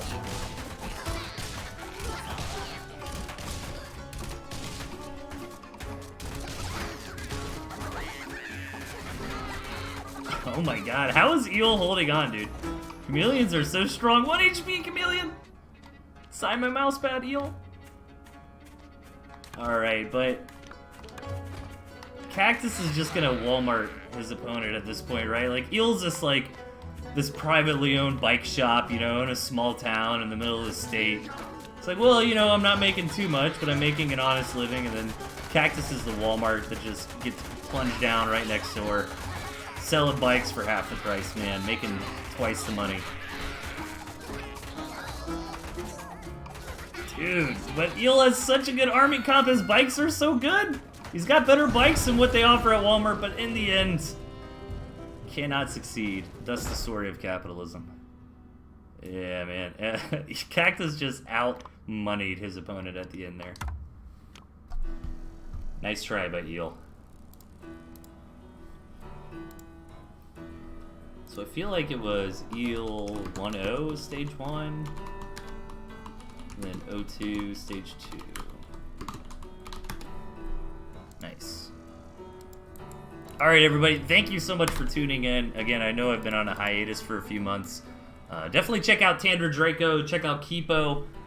If you're new to Tooth and Tail, watching this live or in the VOD, under the Tooth and Tail events section right now, I have a bunch of other streamers that I'm kind of linking to that are a little more active than I am, but I'm looking to get active again. I've just been kind of hectic in my real life at the moment with my new job, with moving across the country. But I still love you guys, still love Tooth and Tail, and it's good to be here casting again. I look forward to casting some more 2021 duels in the future when the gentleman calls on me again. But until then, have a good one. Let's go raid Meow Kaiser. Old school Tooth and Tail personality. Doing his own thing now. Let's go say hi to him. Give him a woof for me. Let's do it. Take care, everybody. We'll see you next time.